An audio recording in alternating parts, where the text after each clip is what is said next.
हम लोग अपने माइंड का कुछ परसेंटेज 0.1% या 1% तक यूज़ करते हैं। अगर हमने इसको बढ़ाकर 2, 3, 4% तक कर लिया तो हम वो सारी चीज़ें कर सकते हैं जो हम करना चाहते हैं। आइंस्टाइन की एक स्टेटमेंट है, वो कहते थे imagination is more powerful than knowledge. बिल्कुल। तो वो क्योंकि अपनी इमेजिनेशन की पावर को यूज कर पाते थे, क्योंकि वो क्रिएटिव सोच पाते थे, इसलिए उन्होंने अपने माइंड को और लोगों के कंपैरिजन में ज़्यादा यूज किया। इसकी नेगेटिविटी है क्यों इतनी ज़्यादा, और दूसरे इस नेगेटिविटी को हटाएं कैसे। एग्जाम्पल से आपने न्यूज़पेपर ओपन किया, जो आजकल लोग नहीं पढ़ते, एक जगह न्यूज़ है कि किसी ने किसी का मर्डर कर दिया है और उसके नीचे न्यूज़ है किसी को अवार्ड मिला है। नाम किस पे जाए? मर्डर पे है। कहते हैं cross the bridge when you arrive there. आप यहाँ खड़े हो, एक ब्रिज है जो अभी 100 किलोमीटर बाद आएगा, आप अभी से परेशान है वो ब्रिज कैसे पार करेंगे, वो ब्रिज आएगा। तो जब वो आएगा भाई तब देखेंगे, पता नहीं तब तक सही रहेगा नहीं रहेगा, तुम रहोगे नहीं रहोगे। जब मैंने एनएलपी को समझा, मैंने कहा यार इसमें तो आंसर में ही है, तब मुझे समझ आया कि दिस इज कंप्लीट साइंस, जिसमें क्या है आंसर्स, सवालों के जवाब है। और जो प्रोफेसर मैं बता रहा हूँ आपको, जहाँ से मेरी शुरुआत हुई थी, अगस्त को शायद उन्होंने मेरा ट्रेनिंग, मतलब मैंने उनका ट्रेनिंग प्रोग्राम ज्वाइन किया। उसके 5 साल बाद तक उनके घर पे बैठ के उनकी कुछ इश्यूज थे उस पर डिस्कशन करके उनको सॉल्यूशन दिया। गुड़ी ना चेला चीनी। आज मुझे आपकी बात बुरी लग गई, क्या मुझे 1 साल बाद वो बात बुरी लग रही होगी? नहीं लग रही। तो जब 1 साल बाद बुरी नहीं लग रही होगी तो अभी से वो 1 साल बाद वाला माइंडसेट ले लो ना। मैं कई बार कहता हूँ the most important thing in life is not ego, it is not success, it is not money, it is not rules. The most important thing in life is life itself.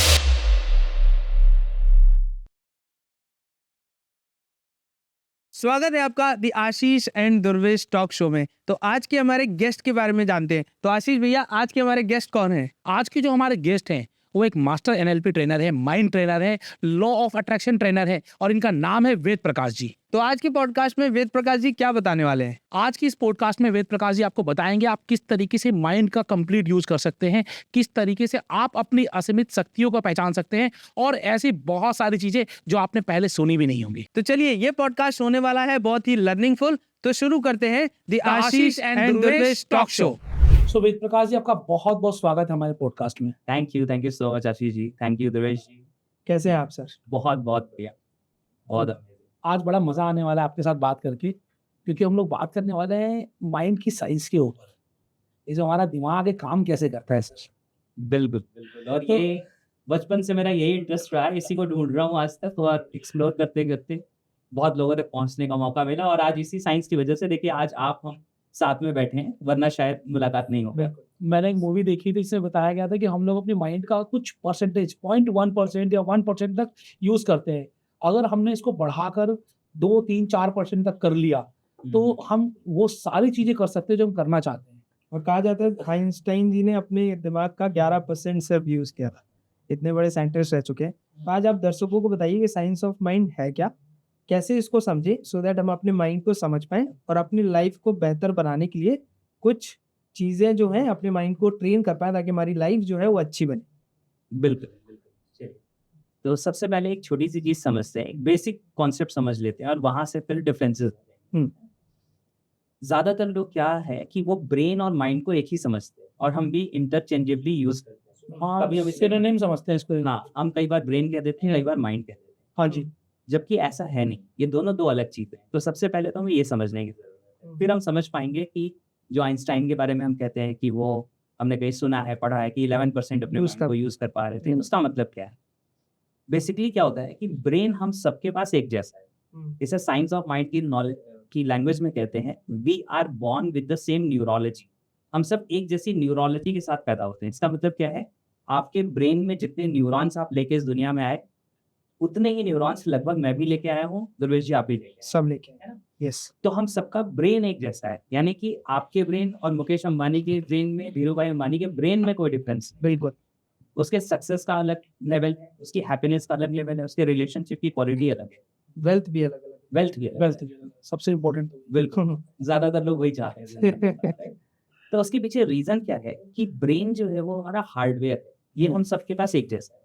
लेकिन इसमें हम किस तरह से सोचते हैं, हमारे थॉट्स क्या हैं, बिलीव्स क्या हैं, वैल्यूज क्या हैं, हमारी मेमोरीज कैसी हैं, हमारे पास्ट एक्सपीरियंसेस क्या हैं, हमारे गोल्स क्या हैं, हमारा फोकस कहाँ है, ये जो सारी की सारी चीजें हैं, ये हमारे माइंड का पार्ट।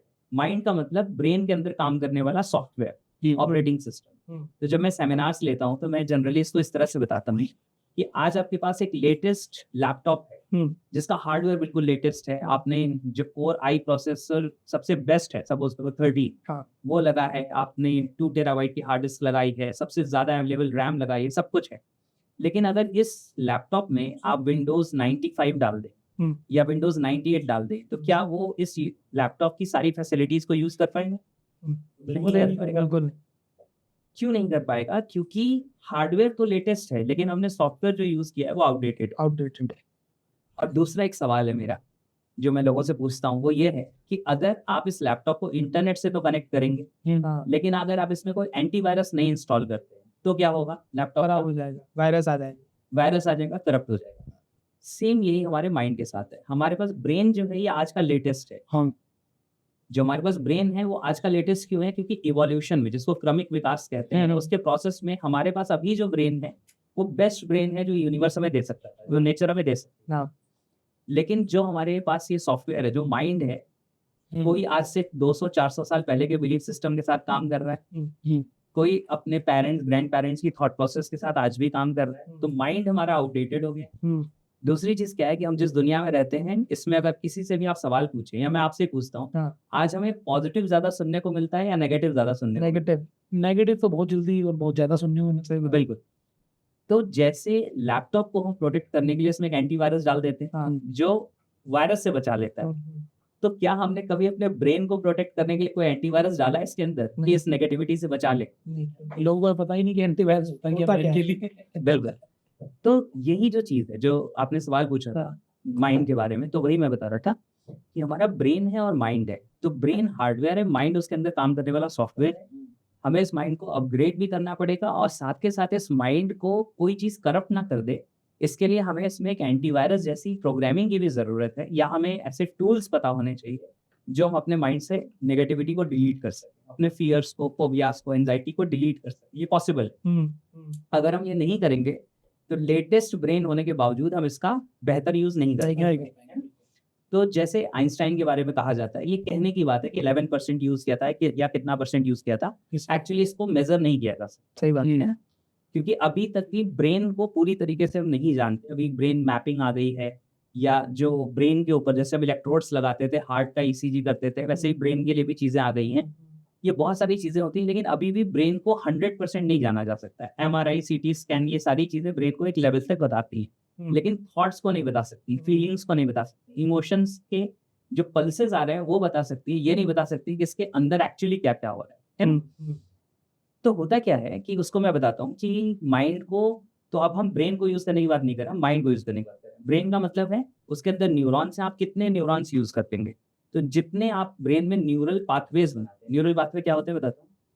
साइंस ऑफ माइंड की यानी NLP की लैंग्वेज में कहते हैं neurons that fire together wire together. जो न्यूरॉन्स, एक न्यूरॉन दूसरे न्यूरॉन को फायर करता है, वो दूसरे को, फिर नेक्स्ट को, फिर नेक्स्ट को, फिर नेक्स्ट को, जो बार बार ऐसा करते हैं उनकी वायरिंग हो जाती है। हाँ। जैसे अगर आप बार बार पॉजिटिव सोचते हैं तो पॉजिटिव सोचने की वायरिंग हो जाती है, बार बार नेगेटिव सोचते हैं तो नेगेटिव सोचने की वायरिंग हो जाती है। तो होता क्या है कि हमारे माइंड के अंदर कितने ऐसे न्यूरल पाथवेज बने हुए, यानी कैसी कैसी वायरिंग्स डेवलप। तो जितनी ज्यादा हमारे पास न्यूरल पाथवेज है, जितनी प्रोडक्टिव न्यूरल पाथवेज, उतना ही ज्यादा हम अपने ब्रेन को यूज कर पाए, यूटिलाइज कर पाए। लेकिन हम यूज तब कर पाएंगे जो हमारा सॉफ्टवेयर है, जब हम उस सॉफ्टवेयर को अपग्रेड करेंगे, हम इसको वायरस से प्रोटेक्ट करेंगे।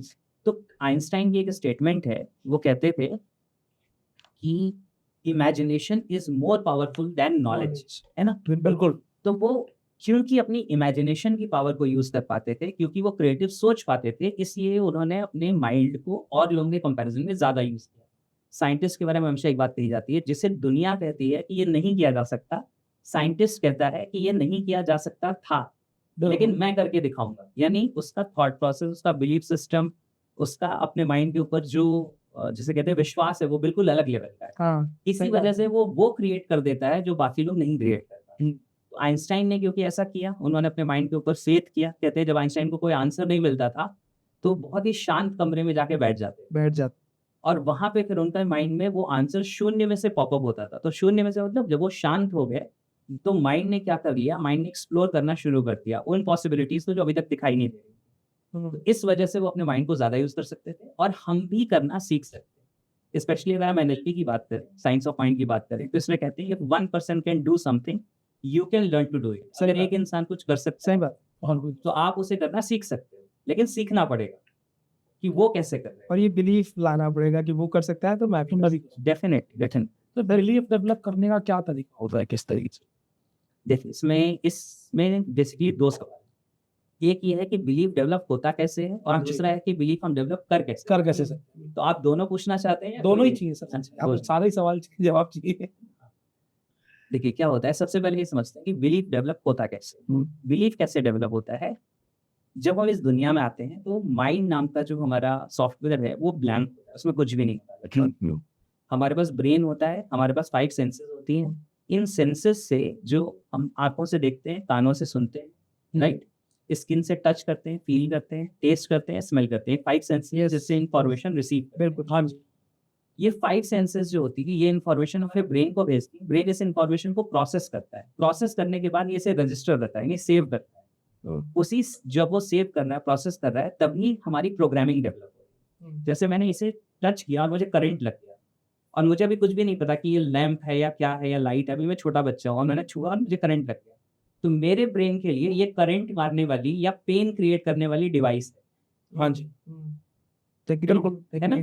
और ऐसा मुझे इसको टच करके भी लग गया, किसी और लाइट को टच करके लग गया, तो हर चीज जो लाइट एमिट करती है मेरे लिए वो झटका देने वाली मशीन है। मशीन। बिल्कुल। हाँ, जबकि ये एक फॉल्स बिलीफ होगा, ये रियल बिलीफ नहीं होगा, है ना? तो बिलीफ कैसे बनता है? बिलीफ बनता है हमारे एक्सपीरियंसेस से। फिर बिलीफ हमारा बनता है जैसी इंफॉर्मेशन हम गैदर करते हैं। जैसे अगर आप ये इंफॉर्मेशन गैदर करते हैं कि एक एवरेज इंसान सक्सेसफुल हो गया, वो कैसे सक्सेसफुल हुआ, आप इसको स्टडी करेंगे तो आपका बिलीफ डेवलप होगा कि एक एवरेज इंसान भी सक्सेसफुल हो सकता है। और अगर आप सिर्फ नेगेटिव लोगों के बीच में रहते हैं जो ये कहता है अरे जी कुछ नहीं होना दुनिया का, है ना, हम तो आम आदमी हैं, हम कुछ नहीं कर सकते, सरकार ने हमें लूट लिया, ये कर दिया, तो हमारे वैसे ही बिलीफ डेवलप हो जाएंगे और फिर हम जिंदगी में कुछ नहीं कर पाएंगे। तो बिलीफ डेवलप कैसे होता है? बिलीफ डेवलप होता है हमारे पर्सनल एक्सपीरियंसेस से, जैसा मैंने आपको बताया। दूसरा, जिस तरह की इंफॉर्मेशन हम गैदर करते हैं, है ना, जैसा हम अपने आप को रेफरेंसेस देते हैं। इसको एक और एग्जांपल से बताता हूँ। जैसे एक धागा होता है, एक धागा है, अगर इसके ऊपर एक दूसरा धागा हम चढ़ा देंगे, फिर तीसरा धागा चढ़ा देंगे, कुछ समय बाद ये रोप बन जाएगा, हाँ जी, ये स्ट्रांग हो जाएगा। तो in the same way belief होता है। पहला हमारा एक्सपीरियंस हुआ, मैंने इसको टच किया, मुझे करंट लगा, ये पहला धागा है। मैंने ऐसे ही किसी दूसरी चीज को टच किया और मुझे फिर करंट लग गया, तो धागे को धागा। तो होता क्या है कि जब हम ज्यादा रेफरेंसेस इकट्ठे करते हैं, यानी हमारे ज्यादा एक्सपीरियंसेस मैचिंग होने लगते हैं, तो वो बिलीफ बन जाता है। बिलीफ का मतलब अब वो स्ट्रांग हो गया। बिलीफ की डेफिनेशन एक बताता हूँ, feeling of absolute certainty that what something means to you, यानी कि आपको ये गहरा विश्वास क्या है कि इस चीज का मतलब क्या है, इसे कहते हैं बिलीफ। जैसे इसे छूने से करंट लगता है, मेरा गहरा विश्वास है, तो ये मेरा बिलीफ है। आपके लिए लाइट वाली डिवाइस है, हाँ जी, सही बात। आपके लिए लैंप है, जो इसका कपड़ा बनाता है उसके लिए बिजनेस अपॉर्चुनिटी। हाँ जी, समझ आ रही है चीज? तो ये पूरा गेम है बिलीफ का। तो बिलीफ डेवलप ऐसे होते हैं और स्ट्रॉन्ग ऐसे होते हैं, यानी जिस चीज के हम जितने रेफरेंसेस इकट्ठे करेंगे हमारा बिलीफ उतना स्ट्रॉन्ग होता है। अब है नया बिलीफ बनाते कैसे, ठीक है? तो नया बिलीफ जब हम बनाते हैं तो इस प्रोसेस में एक चीज की जरूरत पड़ती है कि अगर आपके पास पुराना रॉटन बिलीफ है, यानी कि जंग लगा हुआ बिलीफ है, खराब बिलीफ है, तो उसको तोड़ना भी पड़ता है। बिल्कुल। तो अगर आपने उस बिलीफ को तोड़ा नहीं तो नया बिलीफ प्लांट नहीं होगा। बिल्कुल। तो बिलीफ को तोड़ने के लिए जो सबसे स्ट्रांग टूल होता है वो होता है आर्ट ऑफ आस्किंग क्वेश्चंस। जैसे किसी ने कहा बिल्ली यहाँ से चली गई, उसने रास्ता काट दिया, अब मेरा दिन खराब होगा। आप उससे एक सवाल पूछे, भाई साहब बिल्ली भी कहीं जा रही थी, तुम भी कहीं जा रहे थे, हो सकता है तुमसे ज्यादा खराब दिन तो बिल्ली का निकल जाए क्योंकि तुम्हारी शक्ल देख ली उसने, है ना? तो जैसे ही आपने सवाल पूछा वो क्या हुआ, वो बिलीफ हिल गया। सही बात। तो हम कहते हैं बिलीफ इज लाइक टेबल। आपने एक सवाल पूछा तो उसका एक पाया टूट गया, दूसरा सवाल पूछा तो दूसरा पाया टूट गया, तो दो के बाद तो वो हिलने लगा, तीसरे के बाद वो टेबल ही नहीं रह गया, चलिए बिलीफ ही नहीं रह गया। तो जब भी हम किसी बिलीफ को बदलना चाहते हैं या नया बिलीफ अडॉप्ट करना चाहते हैं तो पहले हमें देखना चाहिए क्या हमारा कोई नेगेटिव बिलीफ तो नहीं है। जैसे एक एग्जांपल से बताता हूं। हाँ जी, एक इंसान कहता है आशीष जी आज तक मैं जिंदगी में कुछ नहीं कर पाया, आगे भी कुछ नहीं कर पाऊंगा, मेरी तो जिंदगी बर्बाद है। अब जब वो ये इंसान ये कह रहा है कि आज तक मैं जिंदगी में कुछ नहीं कर पाया, तो वो अपनी जिंदगी के सिर्फ उन इवेंट्स को देख रहा है जिसमें जो वो रिजल्ट चाहता था वो रिजल्ट उसको नहीं मिले। जबकि बहुत सारे ऐसे काम उसने किए हैं जिसमें उसे रिजल्ट मिले हैं। हाँ, सही बात है। लेकिन उसका ध्यान उन चीज़ों पे नहीं। तो अगर आप उनसे ये सवाल पूछते हैं, भाई साहब आज तक कभी भी रिजल्ट नहीं मिला, कभी भी नहीं, एक चीज़ में भी नहीं, तो फिर ध्यान तो तुरंत याद आएगा कि नहीं यार कई जगह तो रिजल्ट मिले। तो आपने उसका पहला जो लेग है टेबल का वो ब्रेक तोड़ दिया, बिलीफ तोड़ दिया। फिर आप कहें कि अच्छा एक चीज़ बताओ, जैसा काम करके आपको रिजल्ट मिला था वैसा ही काम अगर आप आगे करो तो क्या आपको रिजल्ट नहीं मिलेगा? मिलेगा। अब नया बिलीफ बनना शुरू होगा। और फिर आप उसकी पिक्चर्स बिल्ड करवा दें कि अच्छा अगर आपने वो काम अच्छे तरीके से कर लिया, सक्सेसफुल लोगों से सीख लिया, दुर्वेश जी से, आशीष जी से सीख लिया, अब ये जिस तरीके से सक्सेसफुल हो रहे हैं, अगर आप उस पैटर्न को फॉलो करोगे तो आप बताओ आज से 5 साल अगर आपने डेडिकेटेड होके इस ट्रैक पे काम कर लिया तो 5 साल बाद आपको क्या नजर आता है? अब उसके माइंड में जो इमेजेस बनेंगी, उन इमेजेस की वजह से क्या होगा, उसका बिलीफ और स्ट्रॉन्ग होगा। अब धागे पे धागा चढ़ गया, अब उसको रेफरेंसेस मिलता है ना? और क्या होता है कि जो बिलीफ हमारे माइंड में प्लांट हो जाता है, your behaviour is consistent to the images of your mind, यानी कि आपके मन में जो इमेजेस हैं, हाँ जी, आपके बिहेवियर ऑटोमेटिकली उन बिहेवियर को उन इमेजेस को सच साबित करने वाले हैं। सर जस्टिफाई करते रहते हैं अपने आप को। हाँ, तो जैसे अभी हमारी जब प्री डिस्कशन हो रहा है तो आपने हेल्थ के बारे में पूछा। हाँ जी, अब अगर हमारे माइंड में एक बिलीफ है जिसमें हम अपने आप को उस फिजिक में देख रहे हैं जिस फिजिक में हम अपने आप को देखना चाहते हैं, हाँ जी, और हम कंसिस्टेंटली इस इमेज को अपने माइंड में क्रिएट कर रहे हैं, तो क्या होगा, ऑटोमेटिकली आपके चॉइसेस फूड के बदलने लगेंगे, ऑटोमेटिकली आपकी फिजिकल एक्टिविटीज जिसमें आप इन्वॉल्व होते हैं वो चेंज होने लगेंगे, क्योंकि आपका माइंड क्या करेगा, it has to keep your behaviour consistent to the images of your mind. तो मन के अंदर की अगर इमेज बदल गई तो माइंड क्या करेगा, उस इमेज को सच साबित करने के लिए आपसे वो सब कुछ करवाना शुरू कर देगा जिससे वो इमेज सच साबित हो जाए। सच साबित। चाहे वो वेल्थ हो, चाहे वो रिलेशनशिप हो, चाहे वो हेल्थ हो, चाहे वो सक्सेस हो। लोग गलती क्या करते हैं, वो सोचते हैं बस हम आंखें बंद करके मेडिटेशन करेंगे, सिर्फ उतनी देर उस इमेज को होल्ड करते हैं। वो इमेज आपके लिए रियलिटी नहीं है, तो माइंड उसको रियलिटी में कन्वर्ट नहीं करता। अगर वो आपकी रियलिटी बन गई, आपने पूरे एक्सपीरियंस में, पूरी फीलिंग में ये चीज ले ली कि this is someone whom I am becoming, whom I will become नहीं, whom I am becoming, becoming हो रहा। हाँ हो रहा हूँ। प्रेजेंट कॉन्टिन्यूअस टेंस से माइंड सबसे तेजी से प्रोग्राम हाँ, तो जब हम प्रेजेंट कॉन्टिन्यूअस में किसी चीज को देखते हैं तो हमारा माइंड फिर उसी डायरेक्शन में काम करता है, उस रिजल्ट्स की तरफ हमें ले ही जाता है, अनकॉन्शियसली भी ले जाता है। यानी कि अब आप जानबूझ के एफर्ट नहीं कर रहे हैं, फिर भी अनजाने में आपकी चॉइसेस बदल जाएंगी, आपके टेस्ट बदल जाएंगे, सबकॉन्शियसली सबकॉन्शियसली ये सारी चीजें होनी शुरू हो जाती हैं। तो ऐसे बिलीफ काम करता है, मतलब जो हमें चाहिए हमें उसके लिए रेफरेंसेस इकट्ठे करने होंगे, उसकी इमेजेस अपने माइंड को दिखानी होंगी, तो फिर माइंड उस बिलीफ को अडॉप्ट करेगा। वेद जी अभी आपने नेगेटिविटी के ऊपर बात की कि इस दुनिया में सबसे ज्यादा नेगेटिविटी है, तो मेरे 2 क्वेश्चन है, ये नेगेटिविटी है क्यों इतनी ज्यादा, और दूसरा इस नेगेटिविटी को हटाएं कैसे? बिल्कुल, बहुत ही दोनों बहुत अच्छे सवाल है। सबसे पहले ये समझ लेते हैं नेगेटिविटी है क्या। तो आंसर ये है कि ऐसा नहीं है कि नेगेटिविटी ही है, नेगेटिव भी है, पॉजिटिव भी है, लेकिन ह्यूमन ब्रेन नेगेटिव की तरफ पहले भागता है। एग्जाम्पल से बताता हूँ, आपने न्यूज़पेपर ओपन किया, तो मैं कहता हूँ मोबाइल पे आप स्क्रॉल कर रहे हैं, एक जगह न्यूज़ है कि किसी ने किसी का मर्डर कर दिया है और उसके नीचे न्यूज़ है किसी को अवार्ड मिला है, ध्यान किस पे जाएगा? मर्डर पे है। मर्डर वाले पे जाएगा, जो अवार्ड मिला है उस पर नहीं जाएगा। तो माइंड हमारा दुनिया में पॉजिटिव भी है, नेगेटिव भी है। हमारा माइंड नेगेटिव की तरफ इसलिए भागता है क्योंकि हम केवमेन्स थे, हम गुफाओं में रहते थे। अगर हम अपने एंसेस्टर्स की बात करें, उस समय क्या होता था, उस समय जिंदगी की टॉप प्रायोरिटी होती थी सर्वाइवल। जिंदगी की टॉप प्रायोरिटी क्या है? सर्वाइवल है, जिंदा रहना।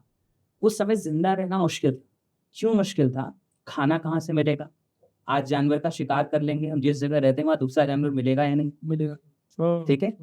दूसरी चीज, केव में रहते हैं, कोई सांप बिच्छू, कोई जहरीला जो जीव जंतु है वो तो नहीं डस लेगा, शेर तो हमला नहीं कर देगा, चीता तो हमला नहीं कर देगा, कोई और चीज तो हमला नहीं कर देगी, डर ही डर। हाँ, तो क्या है, जान बचाने के लिए जो हमारा ब्रेन था, जो हमारे 5 सेंसेस थे, ये सारे चैनलाइज हो गए खतरे को पहले देखने के लिए। खतरा कहाँ है पहले वो देखो, यहाँ स्नेक तो नहीं है, वहाँ लॉयन तो नहीं है, कहीं दूर से तो कोई नहीं आ रहा, कहीं आंधी तूफान तो नहीं आ रहा, कहीं बारिश तो नहीं होने वाली। तो हमारा ब्रेन जो था वो कैसे डेवलप हुआ, प्रिमिटिव टाइम से, यानी कि जब हम आदि मानव थे तब से कैसे डेवलप हुआ कि सबसे पहले हमारे ब्रेन ने खतरे की तरफ फोकस करना शुरू किया। तो नेगेटिव पे फोकस क्यों किया? पॉजिटिव रिजल्ट के लिए, कि हमारी जान बची रहे। तो ब्रेन की जो पूरी वायरिंग हुई, जो कंडीशनिंग हुई, जो डेवलपमेंट हुआ, वो पूरा डेवलपमेंट ही कैसे हो गया? खतरों को आइडेंटिफाई करने के लिए खतरे की तरफ पहले भागने के लिए। भाई एक तरफ से सांप आ रहा है और दूसरी तरफ फल रखा है, दिमाग में है ना, वो पहले भागेगा, पहले सांप को देखेगा, पहले भागेगा, ये नहीं कहेगा नहीं पहले पॉजिटिव देखूंगा, पहले फल खा लूं, है ना। आज भी आदमी पेन के लिए ज्यादा हाँ, दूर भागता है कि पेन ना मिले। तो जो नेगेटिविटी, जैसे आपने पूछा नेगेटिविटी ज्यादा, तो नेगेटिविटी ज्यादा नहीं है, नेगेटिविटी जितनी है। हमारा माइंड नेगेटिव की तरफ ज्यादा इसलिए भागता है क्योंकि इसका प्राइम कंसर्न है सर्वाइवल, और इस बेचारे माइंड की जो ट्रेनिंग हुई है प्रिमिटिव टाइम से हजारों सालों में, वो हुई है पेन को अवॉइड करने के लिए, खतरे से बचने वाली। इसीलिए हमारा माइंड नेगेटिव्स की तरफ, खतरों की तरफ पहले जाता है, पॉजिटिव की तरफ पहले नहीं जाता। दूसरी चीज आपने पूछी थी, दूसरा जो सवाल का पार्ट वो ये था कि इससे बचेंगे। तो इसमें एक चीज समझना पड़ेगा कि हम दुनिया से खतरे नहीं खत्म कर सकते। बिल्कुल। अगर मुझे ये है कि मेरे पैरों में कांटा ना चुभ जाए तो मैं पूरी धरती पे कारपेट नहीं बिछा सकता, पैरों में चप्पल पहनना पड़ेगा। Right. In the same way जो चारों तरफ नेगेटिविटी है, ये है एक ऐसी मोटिवेशनल स्पीकर है हर्षवर्धन जी, हाँ, तो वो कहते हैं कि एक इंसान इसको बदलना चाहता है, कहता है मैं कालीन बिछा दूंगा पूरी धरती पे, वो कहते हैं कालीन मत बिछा, चप्पल पहन ले। तो दुनिया बाद में बदलना, पहले अपने अंदर काम कर, अपने अंदर काम करना पड़ेगा। तो हमें क्या करना पड़ेगा, हमें जो नेगेटिव्स हैं ना उनसे बचने के लिए एक तो हमें आइडेंटिफाई करना पड़ेगा कि रियल नेगेटिव डेंजर्स हमारे लिए क्या है। हम कई बार उन प्रॉब्लम्स को सॉल्व करने में लगे हैं मेंटली, जो प्रॉब्लम हमारी जिंदगी में एग्जिस्ट नहीं है, ठीक है। हमें सिर्फ उतने चैलेंजेस देखने हैं जो हमारी जिंदगी में अभी चारों तरफ 2-4 चैलेंजेस होते हैं लोगों की जिंदगी में, बहुत ज्यादा नहीं। वो 2-4 चैलेंजेस को पकड़ना है, उनको सॉल्व करना है, और बाकी जो चीजें हैं जो आपकी जिंदगी में अभी नहीं है उनके बारे में सोच सोच के अपना टाइम नहीं वेस्ट करना। कहते हैं cross the bridge when you arrive there. आप यहाँ खड़े हो, एक ब्रिज है जो अभी 100 किलोमीटर बाद आएगा, आप अभी से परेशान है वो ब्रिज कैसे पार करेंगे, वो ब्रिज आएगा। तो जब वो आएगा भाई तब देखेंगे, पता नहीं तब तक सही रहेगा नहीं रहेगा, तुम रहोगे नहीं रहोगे, पहले पहुंचो फिर देखना, पहले पहुंचो फिर देखना, थोड़ी बहुत तैयारी करनी है वो अपनी कर लोगे आप। तो नेगेटिव से बचने का तरीका ये है कि आपकी जिंदगी में 2-4-10 नेगेटिव है, उनको आप लिस्ट डाउन करिए और एक एक का सॉल्यूशन।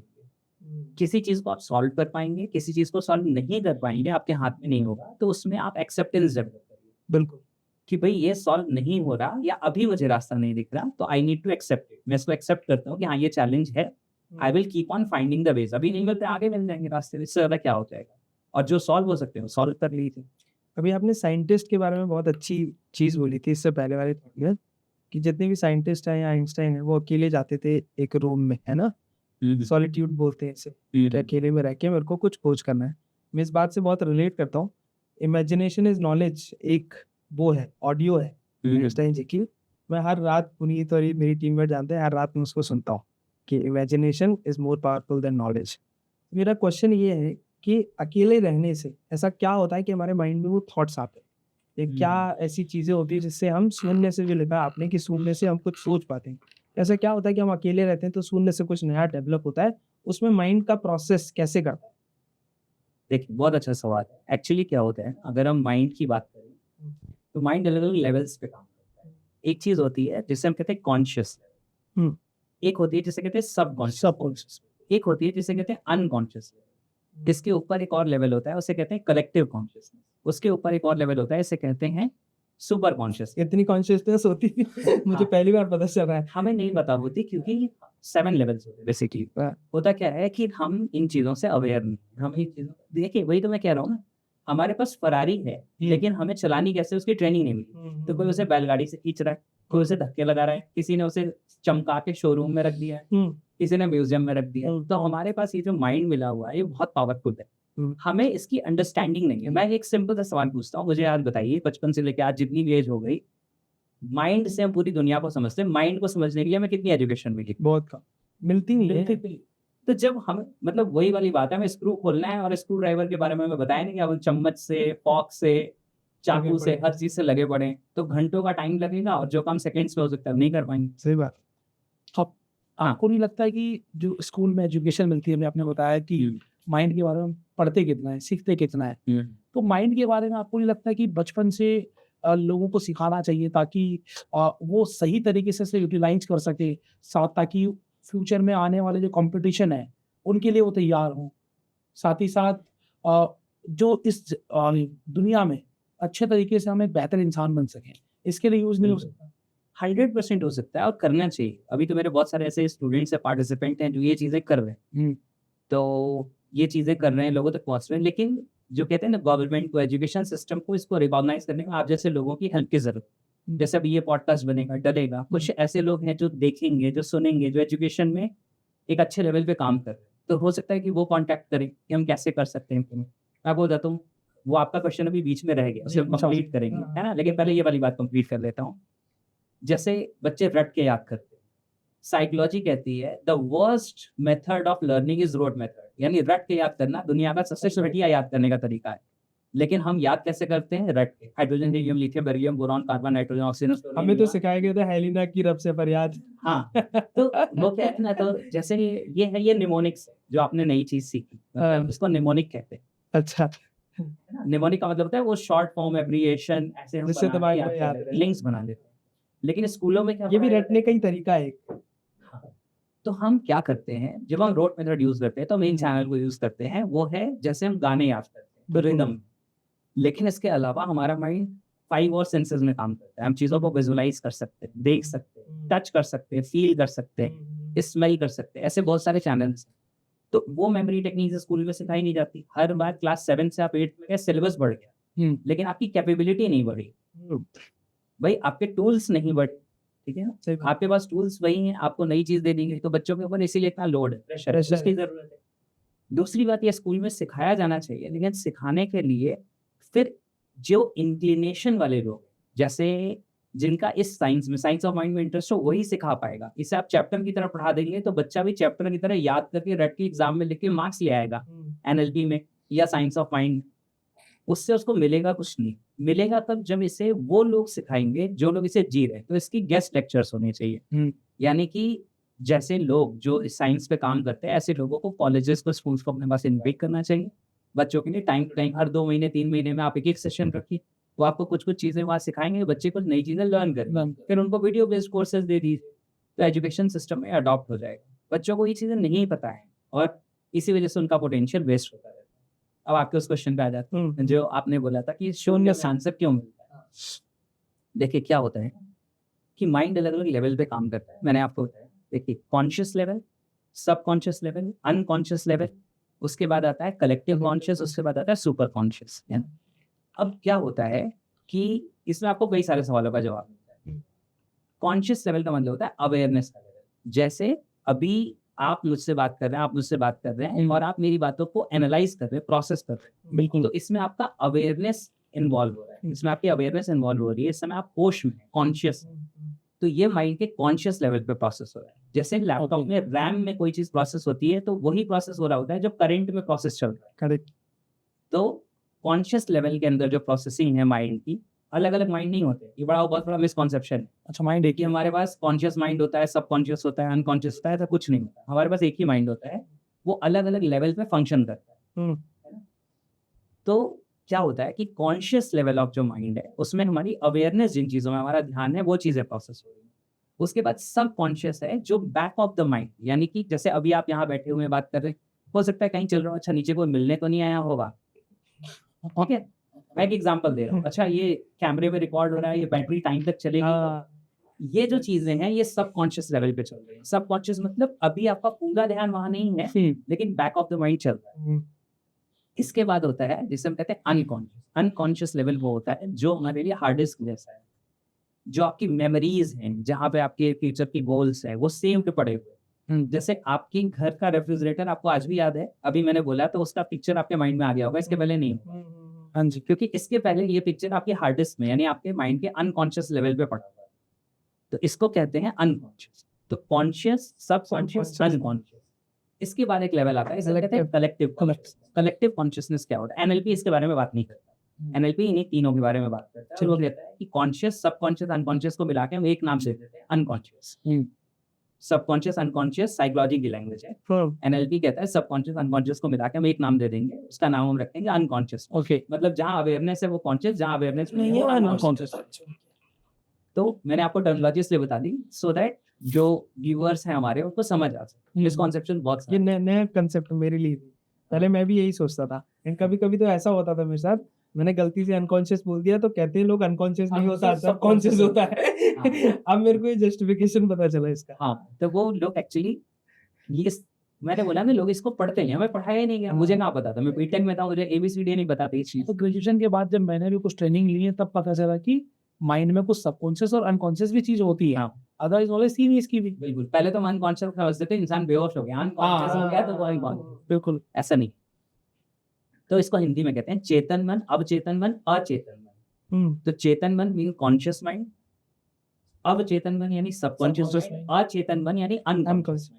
तो एनएलपी की लैंग्वेज में हम सबकॉन्शियस अनकॉन्शियस को मिला के एक नाम देते हैं और हम कहते हैं अनकॉन्शियस। मेडिकल टर्मिनोलॉजी में भी सबकॉन्शियस आपको नहीं मिलेगा, जनरली आपको कॉन्शियस और अनकॉन्शियस मिलेगा। ओके, तो ये चीज है। अब इसके बाद की मैं बात बता रहा हूँ। कलेक्टिव। हाँ, तो एनएलपी यहाँ तक की बात करूँ। अब मैं कलेक्टिव कॉन्शियसनेस की जो बात कर रहा हूँ, जो बियॉन्ड एनएलपी मैंने चीजें समझी, वहां से आपको बता। तो एक कॉन्सेप्ट है जिसमें आपने कई बार देखा होगा, जैसे आप किसी के बारे में सोच रहे हैं, उसका फोन आ होता है, ऐसा अक्सर होता है। हाँ ऐसा अक्सर होता है। उस समय आप जिस माइंड के लेवल को एक्सेस कर रहे हैं वो कलेक्टिव कॉन्शियसनेस है। कलेक्टिव कॉन्शियसनेस में ऐसे आप ये समझिए कि ब्रेन तो हार्डवेयर, जिसके अंदर जो हमारा माइंड है, इसके अंदर मतलब एनर्जी लेवल का समझ लो, लाइक की एनर्जी डायनेमिक्स। कई बार आपने ऐसा देखा होगा कि आपने कोई आइडिया सोचा, आपने वो आपका आइडिया था, आपने क्रिएट किया था, आपने उस पर काम नहीं किया, आपको 6 महीने साल भर के बाद कोई दूसरा इंसान उसी आइडिया पे काम करके सक्सेसफुल होता हुआ दिखाई दिया, फिर अंदर से आती है यार ये तो मेरा आइडिया था, मैंने इस पे काम नहीं किया, इसे कैसे पता चला? एक्चुअली उस इंसान ने कलेक्टिव कॉन्शियसनेस को एक्सेस किया। तो मैं बताता हूँ कलेक्टिव कॉन्शियसनेस क्या होता है। कलेक्टिव कॉन्शियसनेस क्या होता है, हम सबके दिमाग आपस में जुड़े हुए, यहाँ जितने भी हम सारे लोग हैं या यहाँ नहीं, पूरी दुनिया में सबके इंसान के माइंड आपस में कनेक्टेड, ये हमें दिखता नहीं। कभी कभी हमारा माइंड उस फ्रिक्वेंसी पे चला जाता है, यानी हमारे थॉट्स का लेवल उस रिसेप्टिव फ्रिक्वेंसी पे चला जाता है, जिस फ्रिक्वेंसी में हम किसी और के साथ उसकी माइंड के लेवल पे एक तरीके से कनेक्ट हो जाते हैं। कलेक्टिव कॉन्शियसनेस है ना, टेलीपैथी जैसा। तो टेलीपैथी के पीछे जो साइंस काम करता है वो ये करता है। अच्छा, तो अब क्या है कि उस पर्टिकुलर टाइम पे जहाँ पे हमारे माइंड कनेक्टेड, तो किसी चीज का जवाब मैं ढूंढ रहा हूँ और आपके मन में वो जवाब था, तो हो सकता है वो जवाब मैं कैच कर लूं, क्योंकि I am accessing collective consciousness. समझ आ रही है? आप किसी को याद कर रहे थे और वो पर्सन का आपके पास कॉल आ जा रहा है, क्योंकि आपके माइंड कलेक्टिव कॉन्शियसनेस पे कहीं ना कहीं एक दूसरे के साथ कनेक्ट हो। तो किसी के साथ ये ज्यादा होता है, किसी के साथ कम, ठीक है ना। जो लोग अंदर की दुनिया में ज्यादा सुलझे हुए होते हैं उनके साथ ये ज्यादा होता है, क्योंकि आपकी कॉन्शियस और अनकॉन्शियस, सबकॉन्शियस, अनकॉन्शियस की जो उलझने हैं वो आपको कलेक्टिव कॉन्शियसनेस में जाने नहीं देती। तो जितनी आपकी अंदर की दुनिया सेटल डाउन होती है, जब आप मेडिटेशन करते हैं, जब आप शून्य में होते हैं, जैसे आइंस्टाइन के बारे में आप कह रहे हैं, उस सिचुएशन में वो लोग क्या कर पाते हैं, क्योंकि अपनी उलझने उनकी शांत हो गई है, तो वो कलेक्टिव कॉन्शियसनेस को एक्सेस कर रहा है उस समय। और उसके ऊपर भी होता है सुपर कॉन्शियस की। अगर कलेक्टिव कॉन्शियसनेस पे भी वो आंसर नहीं है, तो जो यूनिवर्सल कॉन्शियसनेस है, जिसको हम सुपर कॉन्शियस कहते हैं, कॉस्मिक कॉन्शियसनेस भी कहते हैं कई बार, तो आपका माइंड यूनिवर्स से उस लेवल पे इंटरेक्ट कर रहा होता है। यानी यूनिवर्स में अगर उस आंसर की पॉसिबिलिटी है और आप उस लेवल तक अपने माइंड को ट्यून कर पा रहे हैं, तो आपका माइंड उस आंसर को कैच कर सकता है। क्या बात। तो इसीलिए हर एक चीजों की इंफॉर्मेशन या नॉलेज इस कहीं ना कहीं यूनिवर्स में तो बहुत पहले से ही थी। तो आज जो साइंटिस्ट उसको ग्रैब कर पाते हैं, मुझे लगता है यूनिवर्स की इंफॉर्मेशन। हाँ, जैसे बोला जाता है कि ये सूर्य और पृथ्वी की डिस्टेंस जो है वो ऑलरेडी पहले विवेकानंद जी थे, क्वेस्ट्री साइंस, तो विवेकानंद जी ने ऑलरेडी लिख के रख रखा है इसको कि कितनी डिस्टेंस थी। तो आई गेस वो कनेक्ट तो सबकॉन्शियसली माइंड से ऐसे ही किया होगा ना, राइट? सुपरसोनिक। देखिए उसमें उसके कुछ पहलू है वो हम समझ सकते हैं, हालांकि वो हमारे टॉपिक से थोड़ा अलग है, लेकिन फिर भी शॉर्ट में है। देखिए क्या होता है ना, कि जो इवोल्यूशन का प्रोसेस होता है, इवोल्यूशन के प्रोसेस में जो सभ्यता जितनी ज्यादा पुरानी होती है, उसका साइंस उतना ज्यादा डेवलप्ड होता है। तो हमारा साइंस जो है, स्पेशली अगर इंडिया की बात करें, तो हमारा साइंस कहीं कहीं ज्यादा आगे था, डेवलप्ड था, जितना आज वेस्टर्न साइंस डेवलप हुआ है इससे कहीं आगे। तो हमारे पास वो सारे सवालों के जवाब जो आज मॉडर्न तरीके से ढूंढे जा रहे हैं, वो बहुत पहले ढूंढे जा चुके थे। तो वो चीज क्या होता है कि जो आप कह रहे हैं ना कि वो शायद मेंटल पावर से या उस वे से उन्होंने ढूंढा हो, अरे उसमें क्या होता है कि देखिए एक चीज होती है जिसको हम कहते हैं बियॉन्ड। देखिए एक चीज है जो साइंस बेस्ड, जो फिजिकल रियलिटी बेस्ड है, एक चीज होती है जो फिजिकल रियलिटी से बात की चीज है, इसको मेटाफिजिक्स कहते हैं। हाँ तो जो स्पिरिचुअल लोग होते हैं वो मेटाफिजिकल जो चीजें हैं उन चीजों को कई बार एक्सेस कर पाते हैं, तो वो कई ऐसे आंसर्स दे पाते हैं जो हमें आपको अभी साइंस ने नहीं दिए हैं।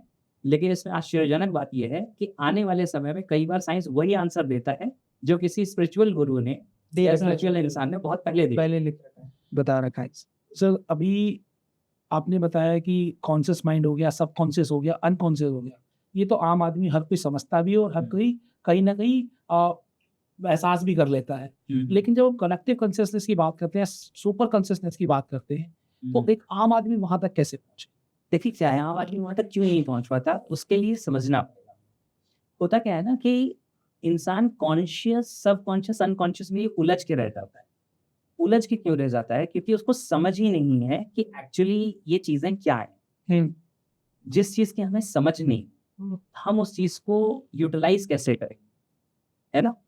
तो और इंसान डरता किससे? इंसान उसी चीज से डरता है जिसे वो समझता नहीं। समझता नहीं। ये बहुत अमेजिंग फैक्ट है। हमें अंधेरे से डर लगता है तब तक जब तक हम अंधेरे को समझते नहीं। हाँ किसी सब्जेक्ट से हमें तब तक डर लगता है जब तक वो सब्जेक्ट को समझते नहीं। जब समझ आने लगता है तो हमारा डर खत्म हो जाता है, फिर वो क्यूरियोसिटी में, इंटरेस्ट में बदल जाता है। तो सेम इसी तरीके से होता क्या है कि हमने माइंड के ऊपर कभी चीज़ों को समझा ही नहीं है। हमें लोगों के लिए ये टर्म ही, देखिए मैं आपको बताता हूँ, कॉन्शियस माइंड लोगों ने सुना हुआ है, सब कॉन्शियस माइंड सुना हुआ है, जिसका क्रेडिट जोसेफ मर्फी को जाता है क्योंकि उन्होंने किताब लिखी the power of your subconscious. तो पूरी दुनिया को सबकॉन्शियस माइंड के नाम पे टर्म का पता चल गया, लेकिन लोग एक्चुअली नहीं समझते कि कॉन्शियस माइंड क्या है, कॉन्शियस माइंड का लेवल क्या है, सबकॉन्शियस का लेवल क्या है, अनकॉन्शियस का लेवल क्या है। करेक्ट, सही बात। हम में से हर इंसान अपनी जिंदगी जैसी जी रहा है उसमें हमारे कॉन्शियस माइंड का जो रोल है वो हार्डली 10% है। 90% रोल हमारे जो अनकॉन्शियस, जिसे एनएलपी में हम कहते हैं, 90% रोल उसका है। क्यों उसका है अभी मैं आपको बताता हूँ, अभी आपको तुरंत समझ आ जाएगा। अभी आप कॉन्शियसली सिर्फ एक काम कर रहे हैं, सही बात है। वो है मुझे सुनना। बिल्कुल। आपकी सांस कैसे चल रही है, क्या आप ये कॉन्शियसली कंट्रोल कर रहे हैं? सबकॉन्शियस आप किस पोस्चर में बैठे हैं, क्या आपने कॉन्शियसली कंट्रोल किया? नहीं। किया। यानी कि अभी भी बहुत सारी चीजें जो हैं वो किस तरह से चल रही हैं, अनकॉन्शियसली चल रही है, कॉन्शियसली और बहुत कम काम कर रहे हैं। तो जिंदगी में हम हार्डली 10% चीजें कॉन्शियसली करते हैं और 10% भी नहीं कर पाते। जो कहा जा रहा है ना कि आइंस्टाइन इतना यूज करते थे तो वो कॉन्शियसली बहुत कुछ कर पा रहे थे। मैक्सिमम हम वो करते हैं जिसकी प्रोग्रामिंग, जिसके पैटर्न्स हमारे माइंड में पड़े। जैसे एक इंसान ने आज ये डिसाइड किया कि आज से मैं सिगरेट नहीं पीऊंगा, अभी छोड़ देता हूँ, हाँ ठीक है। अब ये जो डिसीजन है ये कॉन्शियस है या अनकॉन्शियस है, बताइए? कॉन्शियस। कॉन्शियस है जी।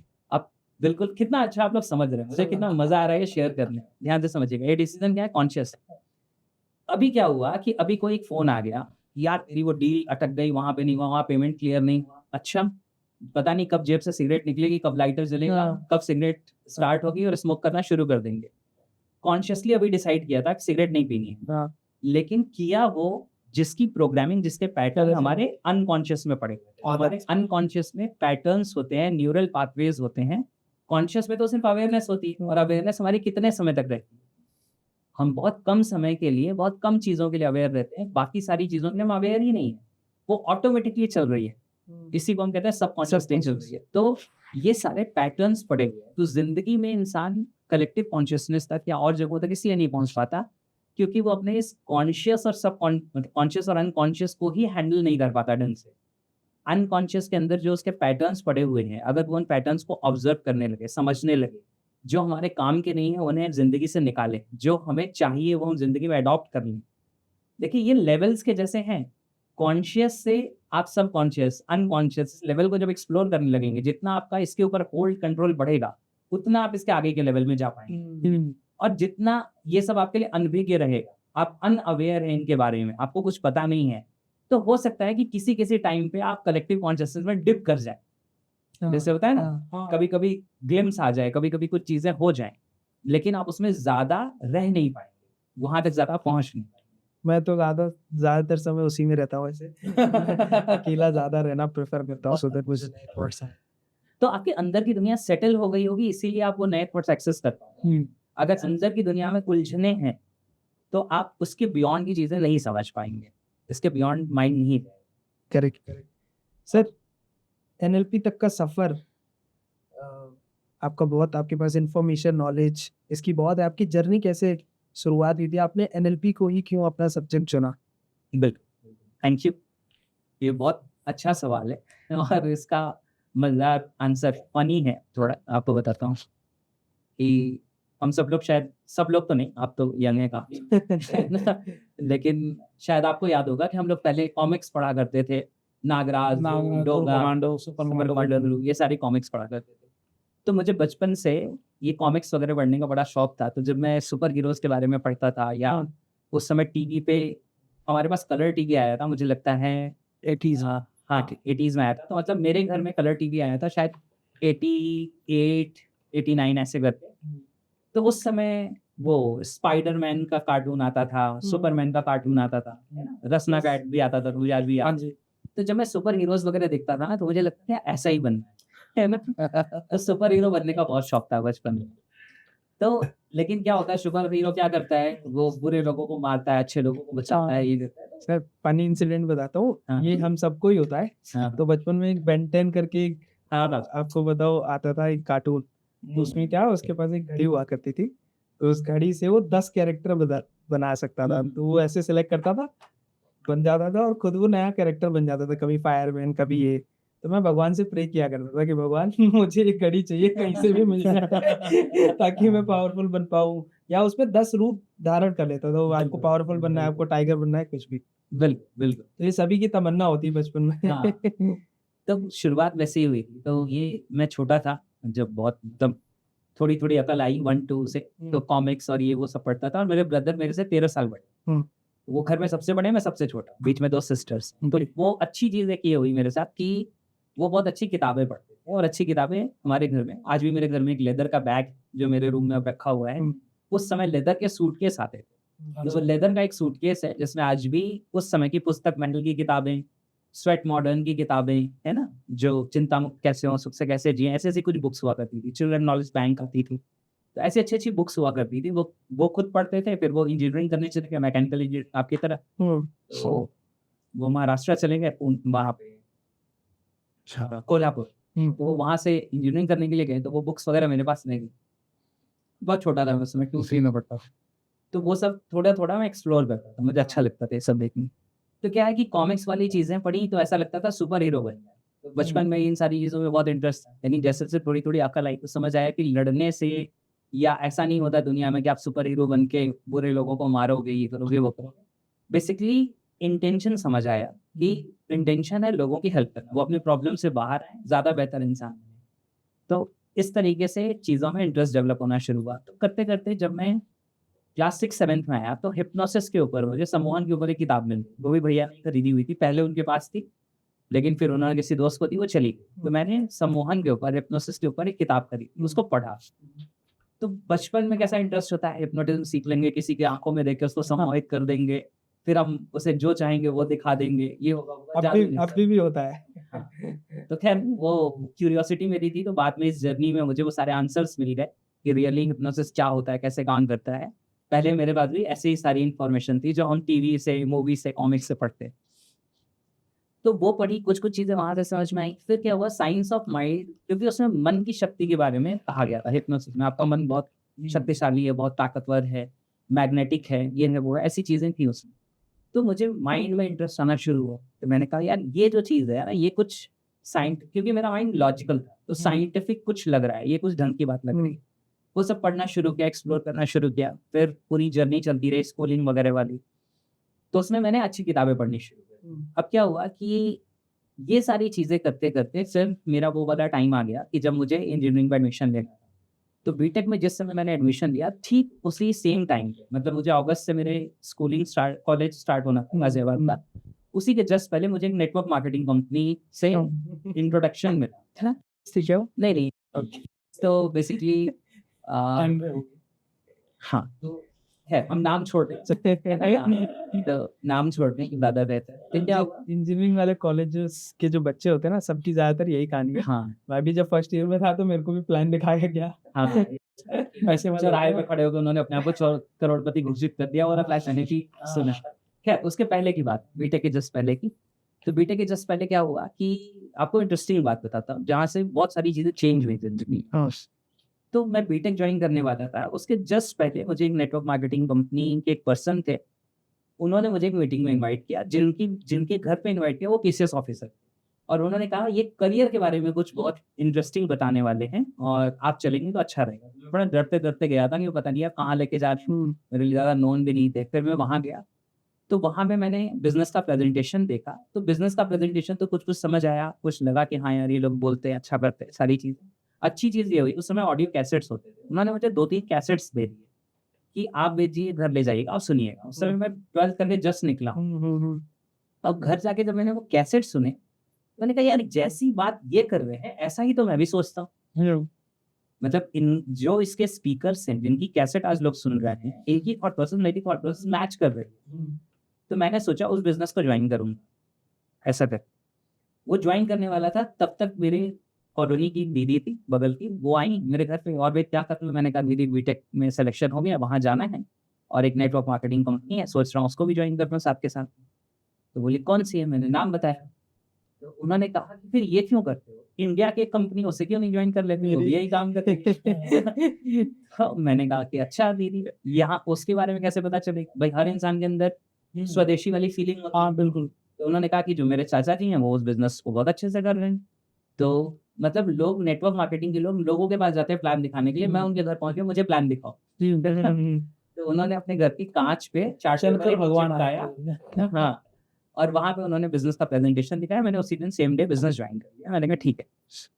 अब बिज़नेस ज्वाइन करने के पीछे इंटरेस्ट क्या है? इंटरेस्ट पैसा नहीं, मुझे तो पहले दिन ये समझ आया था उनके प्लान में कि जब पता नहीं कितने 100 लोगों की टीम बना लूँगा, तो 36 लाख रुपए मिलेंगे। हाँ, मुझे ये समझ में नहीं आया था कि ये स्टेप बाय स्टेप मिलते रहते हैं। मतलब फिर भी मैं ये सोच रहा हूँ हाँ, उतनी बड़ी लोगों की टीम बना लूँगा, 36 लाख रुपए मिल जाएँगे, कोई दिक्कत नहीं। कोई समझ नहीं थी मुझे उन चीज़ों की। माहौल अच्छा लगा था, तो वो क्या किया, मैंने ज्वाइन कर लिया। उसके बाद उन्होंने क्या बोला कि 11 या 12 अगस्त को एक पर्सन आने वाले हैं पूना से, उनकी ट्रेनिंग है, उनकी ट्रेनिंग में चलेंगे, बहुत कुछ सीखने को मिलेगा।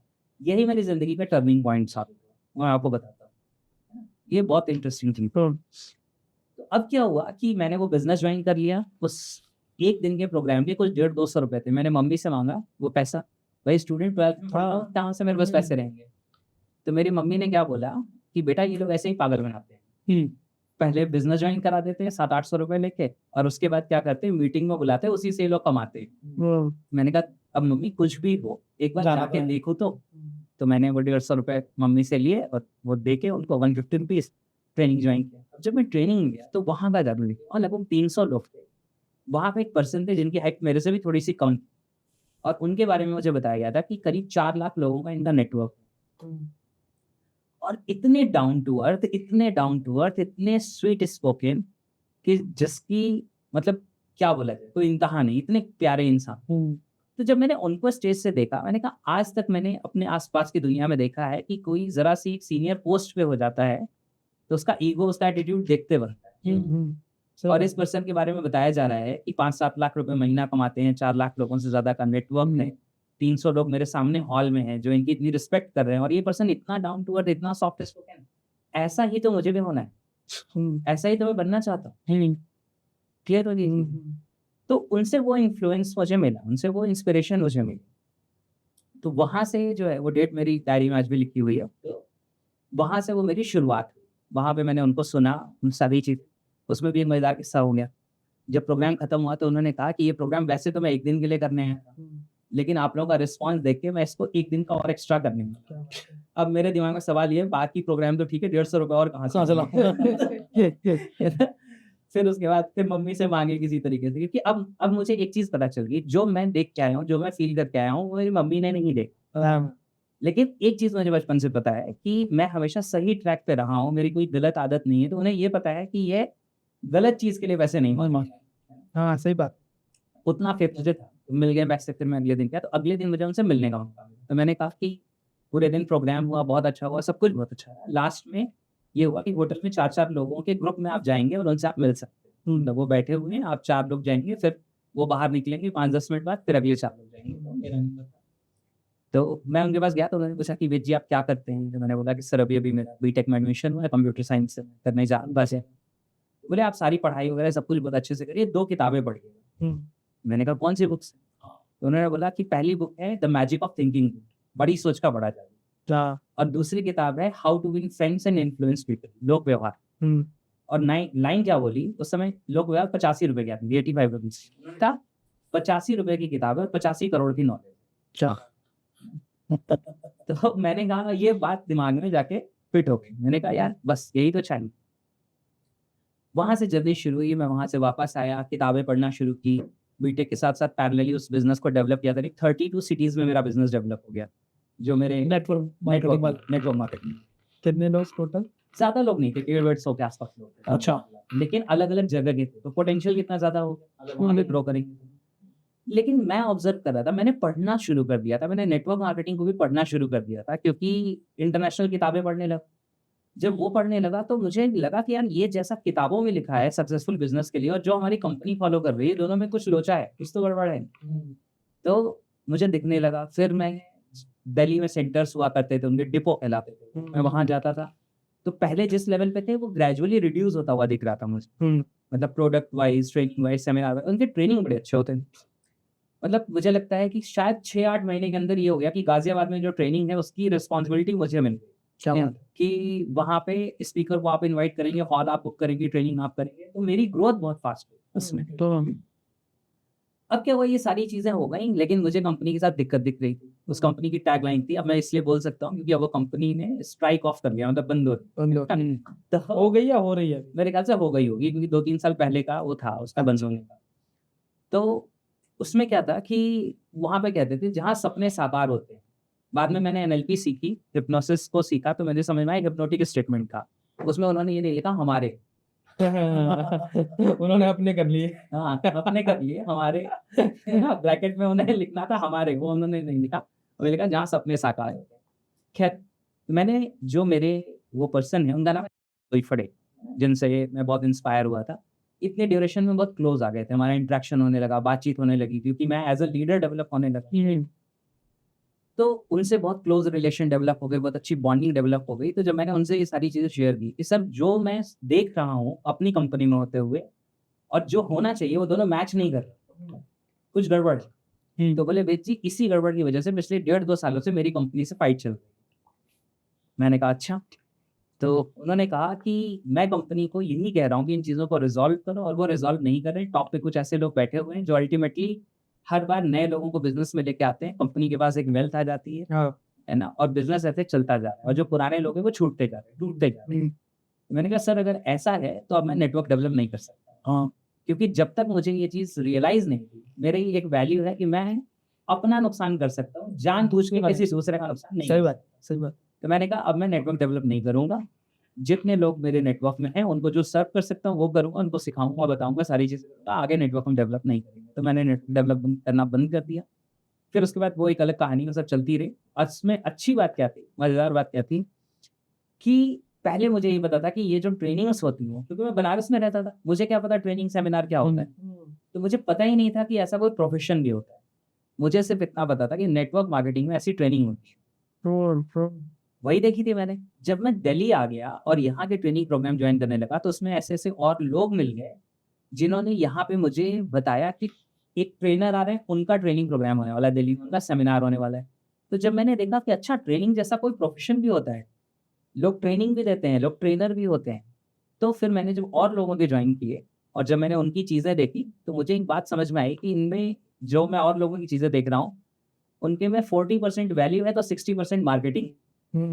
और मेरा एटीट्यूड है कि मतलब 100% अगर कोई मनी दे रहा है तो उसको 1000% रिटर्न मिल जाए, उसको वैल्यू ज़्यादा मिल जाए, और सिस्टम में क्रिएट कर दो कि फाइनेंसेस जो आने होंगे आ जाएंगे अपने। तो क्या है कि मेरी ये सारी स्विचिंग हुई। अब इसी ड्यूरेशन में मुझे वो लॉ ऑफ अट्रैक्शन मिली 2006 में, जो आई थी इसी नेटवर्क मार्केटिंग के टच में रहने में। इसी नेटवर्क मार्केटिंग के टच में रहने में मुझे और ट्रेनर्स का पता चला।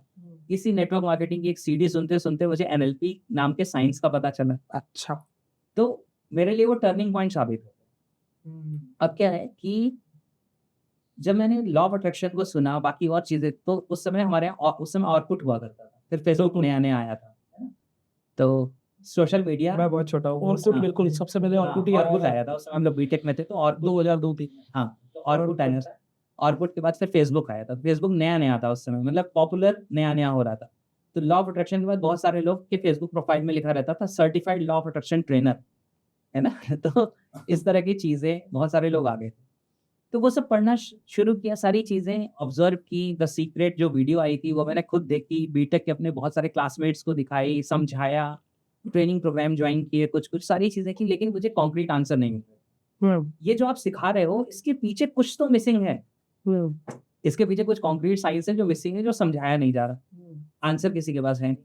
वही ढूँढते-ढूँढते मैंने एनएलपी का नाम एक बार एक सीडी में मतलब एक पर्सन है, उनकी सीडी में सुन रहा था। उन्होंने कहा कि I was going through a book on NLP, neuro linguistic programming, where it was written, we see the world through concrete structures in our mind, which are called beliefs. मेरे दिमाग की घंटी बजी, यार ये कुछ नया वर्ड आया है। कुछ नया वर्ड आया, कुछ ढंग की बात आई, कुछ कॉन्क्रीट साइंस आया। क्या है ये? समझ में कुछ नहीं आया। एनएलपी की किताब में खरीद के लेके आया, उसके 4-5 पेज पढ़े, लगा साइकोलॉजी है ये तो। बिल्कुल। पल्ले नहीं पड़ी, बंद करके रैक में रख दिया। 1 साल बाद फिर उसी इंसान की सीडी सुन रहा था, फिर से उसने एनएलपी बोला, मैंने कहा यार अब तो सीखना पड़ेगा। फिर मैंने किताब उठाई, फिर पढ़ा। पिछले 1 साल में मेरी भी ग्रोथ हुई थी। तब तक मैं इंटरनेशनल स्पीकर्स को सुन रहा था, जो यूट्यूब वगैरह तो बहुत बाद में आया। उस समय उससे क्या नाम है, डीवीडी से हम सुनते थे, और वो टॉरेंट वेबसाइट्स होती थी ना, उससे हम डाउनलोड कर पाते थे पहले। तो वहाँ से डाउनलोड कर करके लेस ब्राउन को सुना और डग वील को ऐसे कई सारे लोगों को सुना। तो अच्छी चीज़ों से जान पहचान होने लगी, क्वालिटी कंटेंट मिलने लगा, सारी चीज़ें होने लगी। और 2006 में मेरी फीलिंग डेवलप हो गई, बीटेक करने के बाद इंजीनियर नहीं बनना है, अपना खुद का कुछ करना है, आप तो ट्रेनिंग के फील्ड में जाना। मैं तो छोड़ने वाला था बीटेक, लेकिन मेरे एक फ्रेंड थे, उन्होंने कहा कि यार अभी छोड़ दोगे तो तुम्हारे फादर का एक ड्रीम है, अभी तुम इंजीनियरिंग करने आओ, इंजीनियरिंग कंप्लीट करो, वो पूरा करने के बाद कर लोगे तो लंबे समय में ये बाद के 2-3 साल का डिफरेंस कुछ काउंट नहीं। वो भी ऐसा नहीं बोलेंगे ये नकारा था इसलिए छोड़ दिया। हाँ, बिल्कुल एकदम सही बात है। कि क्या हुआ कि वहाँ से मैंने चीज़ें शुरू की। फिर जब मैंने एनएलपी को समझा, यार इसमें तो आंसर मिल गया। मैंने बुक पढ़ी, फिर उसके जो ये है रिचर्ड बैंडलर, जॉन ग्रिंडर, उनकी किताबें पढ़नी शुरू की जिन्होंने एनएलपी बनाया है। वो सारी चीज़ें हुई, ऐसी कई सारी चीज़ें करनी शुरू की। फिर प्रैक्टिकल फिजिकल ट्रेनिंग ली एनएलपी की। जब ये सारी चीज़ें करनी तब मुझे समझ आया कि दिस इज कॉन्क्रीट साइंस, जिसमें क्या है आंसर्स, सवालों के जवाब है। और वहाँ से सवालों के जवाब मिलने शुरू किए तो मैंने उस साइंस को प्रैक्टिस करना शुरू किया।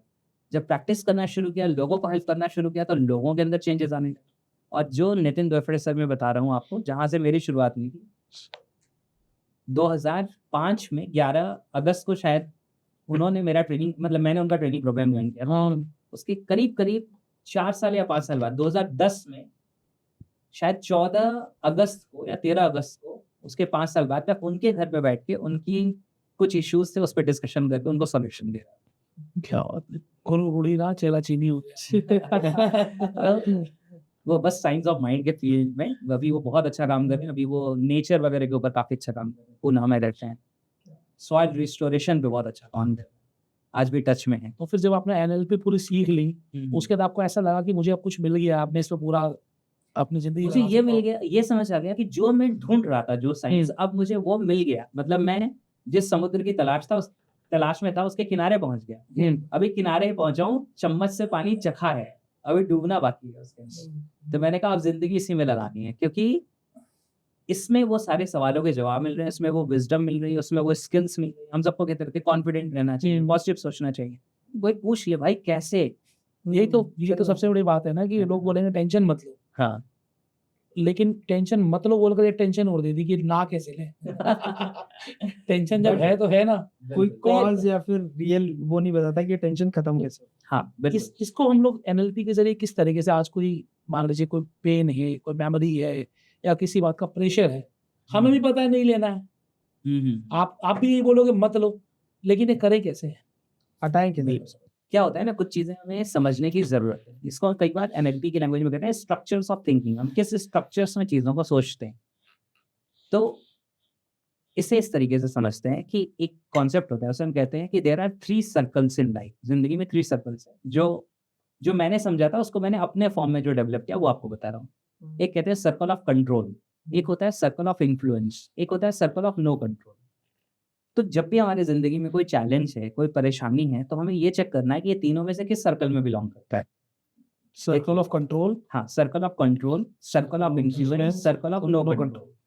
देखिए सर्कल ऑफ कंट्रोल क्या होता है? सर्कल ऑफ कंट्रोल में हमारी जिंदगी में सिर्फ और सिर्फ एक इंसान है। वो कौन है? हम खुद। हम खुद।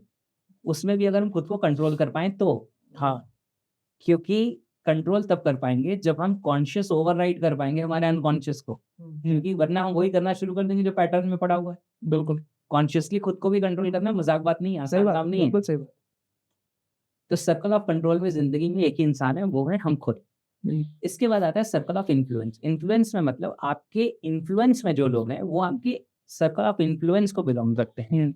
आपके एम्प्लॉयज हैं, आपकी फैमिली है, आपके नेबर्स हैं, आपका जो इन्फ्लुएंस का दायरा है, जो लोग आपके वीडियोस देखते हैं, पॉडकास्ट सुनते हैं, ये सब आपके इन्फ्लुएंस में। तो ये आपका सर्कल ऑफ इन्फ्लुएंस है। एक होता है सर्कल ऑफ नो कंट्रोल। जैसे आज आपको अचानक से कहीं से 100 करोड़ रुपए मिल गए, आपको पता नहीं था कि आने वाले हैं, सर्कल ऑफ नो कंट्रोल का इवेंट है। कोई एक्सीडेंट हो गया, कोई हादसा हो गया, वो भी सर्कल ऑफ नो कंट्रोल का इवेंट है, क्योंकि उस पे कंट्रोल हमारा नहीं था। बिल्कुल। तो जब हमारी जिंदगी में कोई चैलेंज आता है, कोई प्रॉब्लम आती है, जिसे प्रॉब्लम कहते हैं, हम उसे रिकमेंड करते हैं कि आप उसे चैलेंज करो। ओके, प्रॉब्लम हम ट्रैप्ड फील करते हैं, हम फंस गए। फंस गए। जैसे कई बार इंसान कहता है मैं बड़ी प्रॉब्लम में फंस गया हूँ, तो उसकी लैंग्वेज बता रही है कि वो बीच में है बेचारा, है ना, और उसके चारों तरफ प्रॉब्लम, वो फंस गया है।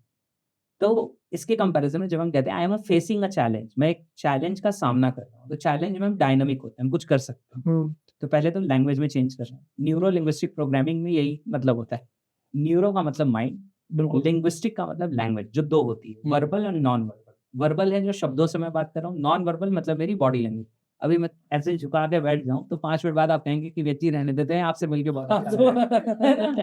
तो क्योंकि क्या होगा, मेरी बॉडी लैंग्वेज कुछ और कम्युनिकेट कर रही है, इस आदमी में दम नहीं है यार, वहां हम इसे लेके आ गए। बिल्कुल, ठीक है, समझ नहीं। हाँ।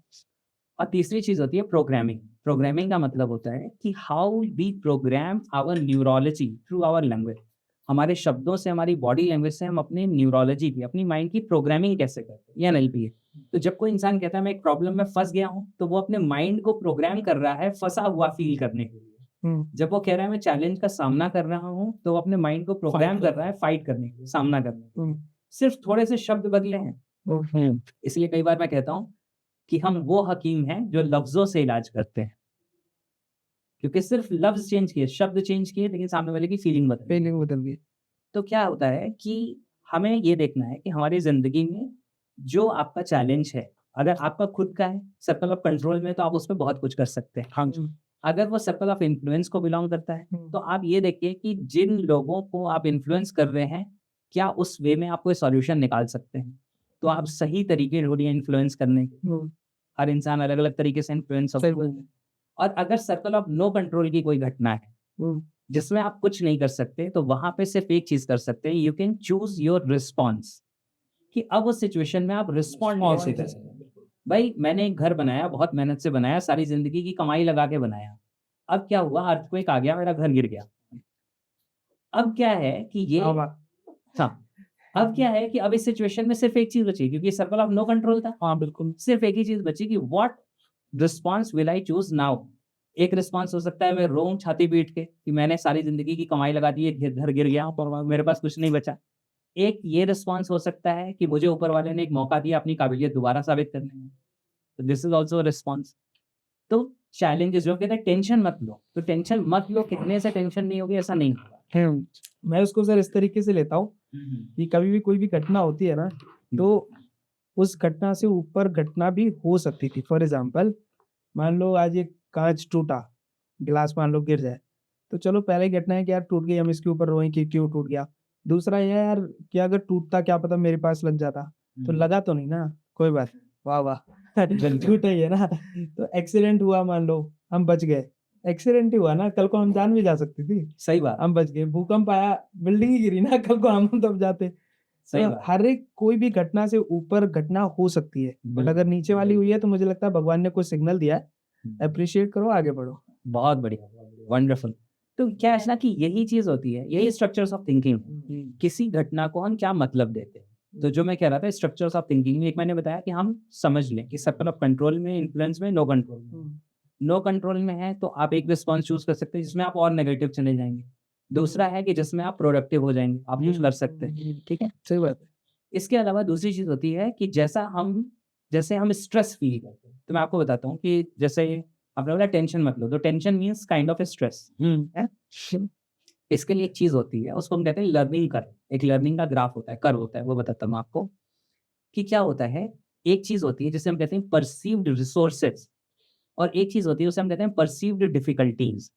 इसे समझ लेंगे तो हमें बहुत सारी चीज़ें समझ आ जाएंगी। इनफैक्ट टेंशन ना लो कहने से टेंशन नहीं कम होती, जब हम उसका सॉल्यूशन, उसका रास्ता ढूंढ लेते हैं कि करना क्या है, तब वो चीज़ें सॉल्व होती हैं। तो वही मैं आपको बता रहा हूँ, ये बहुत बहुत अमेजिंग लर्निंग है।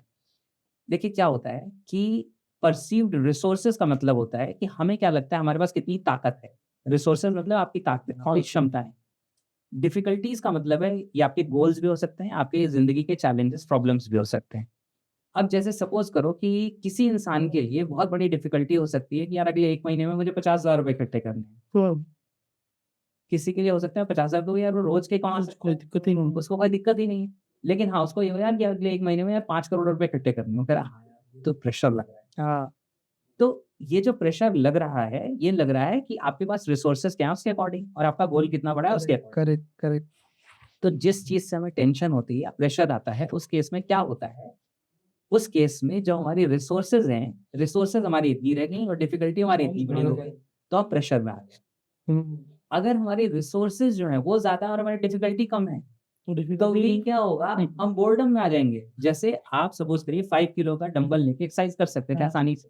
अब आपको ट्रेनर कह दे कि 250 ग्राम का डंबल है जी, इससे एक्सरसाइज़ करनी है। तो हम क्या करेंगे, यार एक उँगली पे रख दो, ऐसे-ऐसे करते हैं।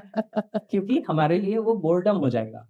लेकिन 5 किलो के डंबल से कर सकते थे और दे दिया उसने 20 किलो का डंबल या 15 किलो का डंबल, तो हम क्या करेंगे, अब हमें स्ट्रेस होगा, अभी हाथ में पेन होगा। तो जब भी ज़िंदगी में हमारे कोई चैलेंज आए, तो हमें 2 चीज़ें देखनी है। क्या इस सिचुएशन को सॉल्व करने के लिए हमें ज़्यादा रिसोर्सेज़ की ज़रूरत है? अगर ज़्यादा रिसोर्सेज़ ज़रूरत है, तो वो रिसोर्सेज़ हम कहाँ से ला सकते हैं? सही बात है। तो जैसे ही आपके रिसोर्सेज़ बढ़ेंगे, आपका स्ट्रेस कम हो जाएगा। दूसरी चीज़ क्या है, अगर आपकी डिफ़िकल्टी बहुत ज़्यादा है, रिसोर्सेज़ हैं आपके पास एक लेवल के, डिफ़िकल्टीज़ ज़्यादा हैं और आपके साथ एक साथ हैंडल नहीं हो रही इतनी डिफ़िकल्टी, तो उसको जब हम चंक डाउन कर देंगे, छोटे-छोटे पार्ट्स में तोड़ देंगे, तब हैंडल करना आसान हो जाएगा। कहते हैं how to eat an elephant, one bite at a time. एक पूरे हाथी को कैसे खाएँ? तो नहीं खा सकते भाई, इतना बड़ा पेट नहीं है। लेकिन अगर एक-एक बाइट करके खाएँगे, तो एक दिन पूरा हाथी खा लिया जाएगा। तो इन द सेम वे जो डिफ़िकल्टी है हमारी, भई 5 करोड़ रुपए चाहिए। 5 करोड़ का तो इंतज़ाम नहीं हो रहा, कोई बात नहीं, पहले 5 लाख कहाँ से आ सकते हैं। अब आपको पहले 5 लाख का तरीका मिल गया, तो अब आप 5 लाख कमाने वाली मैच्योरिटी लेके उस पॉइंट से अपनी जर्नी शुरू करें। एप्लीकेट करते चले जाओ। तो फिर वो आगे बढ़ सकती है। क्योंकि 0 से 5 लाख पे आए थे ना, या 1 लाख से 5 लाख पे आए थे ना, तो कितने गुने हो गए? उतने टाइम्स आपकी कैपेबिलिटी बढ़ जाएगी। बेसिकली सॉल्यूशन माइंडसेट का होना ज़रूरी है। डेफ़िनिटली। हमेशा ऐसा फ़ील मत करो कि आप ट्रैप्ड में हो, फँसे हुए हो। इसकी बजाय हम सॉल्यूशन माइंडसेट की तरफ रहेंगे, तो हमें कुछ ना कुछ मिलेगा। बिल्कुल, और इसमें ये दोनों चीज़ें ध्यान रखें। डिफ़िकल्टी को कैसे छोटा कर सकते हैं, चंक डाउन कर सकते हैं, और जो रिज़ल्ट चाहिए उसके लिए क्या रिसोर्सेज़ चाहिए, वो रिसोर्सेज़ या तो मेरे पास हैं, नहीं है तो मैं कहाँ से इकट्ठा कर सकता हूँ। अगर हमारा फ़ोकस उस तरफ रहेगा, तो हम अपनी एनर्जी चैनलाइज़ कर लेंगे, और अगर हमारा फ़ोकस उस तरफ नहीं रहेगा, तो सारी एनर्जी होने के बावजूद हम कुछ कर नहीं पाएंगे, कुछ रिज़ल्ट नहीं क्रिएट कर पाएँगे, और जैसे-जैसे टाइम बीतेगा वो स्ट्रेस और बढ़ेगा। Agreed agreed. बहुत अच्छा। एंड ये एक ऐसी चीज़ है सर जो इस दुनिया में हर एक को आता है। एक छोटा बच्चा ले लो, उसको भी स्ट्रेस है। मैं हूँ, मुझे भी स्ट्रेस है, भैया हैं, इनको भी स्ट्रेस है। एक कितना भी बड़ा सक्सेसफुल आदमी कहीं भी पहुँच गया होगा, उसको किसी न किसी लेवल पे कुछ न कुछ का स्ट्रेस रहेगा ही।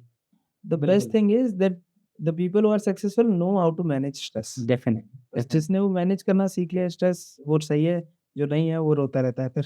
अच्छा, आप तो एनएलपी पढ़ाते हो, बहुत सारे स्टूडेंट्स को आपने ट्रेनर भी बनाया होगा। क्या आपकी लाइफ में भी कभी स्ट्रेस आता है? हाँ, बिल्कुल आता है, क्यों नहीं आएगा? देखिए क्या होता है ना, लाइफ में स्ट्रेस आना या चैलेंजेस आना बुरी बात नहीं है। वही चैलेंज बार-बार आ रहा है तो बुरी बात है। ओके। ध्यान से समझिएगा। ज़िंदगी में परेशानी आना खराब बात नहीं है। सेम परेशानी बार-बार आना खराब बात है। जैसे मुझे क्लास 5 की मैथ डिफ़िकल्ट लग रही है। मैं 6th में चला गया, अभी भी मुझे 5 की मैथ डिफ़िकल्ट लग रही है। मैं 7th में चला गया, अभी भी मुझे 5 की मैथ डिफ़िकल्ट लग रही है। इसका मतलब मेरी ग्रोथ नहीं है। लेकिन अब मुझे 6th में मैं आ गया, अब मुझे 5 की मैथ डिफ़िकल्ट नहीं लगती, 6th वाली डिफ़िकल्ट लगती है। जब मैं 7th में चला गया तो 6th वाली डिफिकल्ट नहीं लगती, 7th वाली डिफिकल्ट लगती है। तो इसका मतलब जिंदगी में चैलेंज तो नया आ रहा है, लेकिन नए चैलेंज से मुझे स्ट्रेस आ रहा है, नए चैलेंजेस मुझे परेशान कर रहे हैं, पुराने चैलेंज नहीं परेशान कर रहे हैं। तो जिंदगी में यही पैरामीटर में देखना है कि कहीं ऐसा तो नहीं कि 5 साल पहले वाली प्रॉब्लम अभी भी जिंदगी में है, आज भी हम उसी से परेशान है, 10 साल पहले वाली आज भी उसी से परेशान है। इसका मतलब हमारी ग्रोथ नहीं हो रही। बिल्कुल। और अगर नए चैलेंजेस आ रहे हैं तो इसका मतलब ग्रोथ हो रही है। तो हमें फोकस वहां पे करना है। दूसरी बात क्या है कि एक चीज है, नो चैलेंजेस परमानेंट। करेक्ट। इस बार एलपी की ट्रिक बताता हूँ, बहुत हाँ बढ़िया, जी, बहुत बिल्कुल, बहुत बहुत कमाल की। अभी मैंने 2 दिन का वर्कशॉप कराया था, तो उसमें मैंने लोगों को एक टेक्निक कराई थी। उसमें मैंने कहा था कि I will install your future self as a guide inside your unconscious mind, या सबकॉन्शियस कह लीजिए आप उसे, कि आपके माइंड में आपका फ्यूचर का जो गाइड है, फ्यूचर का जो सेल्फ है, जिसे वो रिजल्ट मिल चुके हैं, जो रिजल्ट आप पाना चाहते हो, उसको मैं अपने माइंड में एज अ गाइड इंस्टॉल कर दूंगा। तो अगर सोचिए कि आपका फ्यूचर का वर्जन, सपोज करो टाइम मशीन से आपका आज से 10 साल बाद वाले जो आशीष जी हैं, वो आप जो हजारों करोड़ का बिजनेस कर रहे हैं, वो वाला आपका गाइड बन जाए, मजा ही आ जाए। मजा ही आ जाएगा। और ये पॉसिबल है ना। तो क्या है कि इसको अब उतनी डिटेल एनएलपी टेक्निक तो कराना भी पॉसिबल नहीं है, लेकिन इसका कॉन्सेप्ट समझिए। देखिए, आज आप जिस चीज से परेशान हैं या जिस चैलेंज से परेशान हैं, इसी तरीके से पास्ट में भी जिंदगी में कभी ऐसा रहा होगा किसी चैलेंज से परेशान थे, बिल्कुल बिल्कुल। लेकिन आज वो चैलेंज नहीं है, खत्म हो गया। करेक्ट। एग्री कभी करते तो हैं ऐसा लगता है कि यार ठीक है, हैंडल कर लेंगे। हाँ, तो ध्यान से समझिएगा, वो चैलेंज, ये टाइमलाइन आपकी है, इस पॉइंट ऑफ टाइम पे ये चैलेंज था, टाइमलाइन में आप आगे बढ़ेंगे, एक समय के बाद वो चैलेंज खत्म हो जाएगा। तो आज जो चैलेंज आपकी जिंदगी में है, जैसे ही आप टाइमलाइन पे आगे बढ़ेंगे, एक समय के बाद ये चैलेंज खत्म हो जाएगा। तो if you keep on remembering कि ये जो चैलेंज है, ये सिर्फ कुछ टाइम पीरियड के लिए जिंदगी में आया है और उसके बाद ये खत्म ही हो जाने वाला है, तो जो उस परेशानी से आप परेशान हो रहे थे, वो काफी रिड्यूस हो जाएगा। आज मुझे आपकी बात बुरी लग गई, क्या मुझे 1 साल बाद वो बात बुरी लग रही होगी? नहीं लग रही होगी। तो जब 1 साल बाद बुरी नहीं लग रही होगी, तो अभी से वो 1 साल बाद वाला माइंडसेट ले लो ना। सही बात है। उस परेशानी को लेके क्यों रोते रहना है? कई बार बात होती है तो मैं कहता हूँ कि कई चीज़ों में मुझे फ्यूचर दिखाई देता है। मुझे पता होता है कि देखो ये होने वाला है। आपको मेरी बात आज नहीं समझ आ रही, तो 1 महीने 2 महीने बाद समझ आ जाएगी, राइट? तो क्योंकि हम देखो, जो मैंने आपको माइंड बताया ना, conscious, subconscious, unconscious, collective consciousness, super consciousness. Super consciousness का मतलब क्या है? आपको बताता हूँ, बहुत सिंपल। जैसे हम सबके माइंड आपस में कनेक्टेड है, आप ऐसे समझ लो एक सुपर कंप्यूटर है, उसके पास हर इंसान का डेटा हो, हर इंसान का डेटा। आपकी पूरी जिंदगी में आपने अभी तक क्या-क्या किया है, वो पूरे पैटर्न्स हैं, आपका, मेरा, हर किसी का, यहाँ जितने भी लोग हैं। और उस सुपर कंप्यूटर में प्रोसेसिंग की कैपेबिलिटी है। अब वो सबके डेटा लेके प्रोसेस करके प्रिडिक्ट कर दे कि आज से 5 साल बाद ये इंसान क्या कर रहा होगा। तो पुराने सारे पैटर्न्स पता है, जितने लोग एरिया ऑफ इन्फ्लुएंस में, सबके पैटर्न, तो काफी हद तक वो सही प्रिडिक्शन कर पाएगा या नहीं कर पाएगा? यस, है ना? तो सेम इसी तरीके से होता है हमारी ज़िंदगी में। हमारी ज़िंदगी में आने वाले समय में जो बहुत सारी चीज़ें होने वाली हैं, हमारा माइंड, सुपर कॉन्शियसनेस जिसे हम कहते हैं, वो सुपर कॉन्शियसनेस उसी सुपर कंप्यूटर के जैसा है, जिसके पास कलेक्टिव कॉन्शियसनेस डेटा की तरह है, जिसके पास उसका एक्सेस है, और वो प्रोसेस करके प्रोजेक्ट कर सकता है कि आने वाले समय में ये होने के चांसेस सबसे ज़्यादा हैं। तो जब इस तरह की चीज़ें हमारे साथ हमारी ज़िंदगी में हैं और हम ज़रा-सा उसे एक्सेस कर पाएँ, तो हमारी ज़िंदगी में कितनी फ्रीडम आ जाएगी, कितनी, जैसे कहते हैं, कामनेस आ जाएगी। जो हम फ्यूचर को लेके वरी करते रहते हैं, वो कितना रिड्यूस हो जाएगा। सही बात। आप बहुत सारे लोगों को ट्रेनिंग देते हो, लोग अलग-अलग प्रॉब्लम्स लेकर आते होंगे।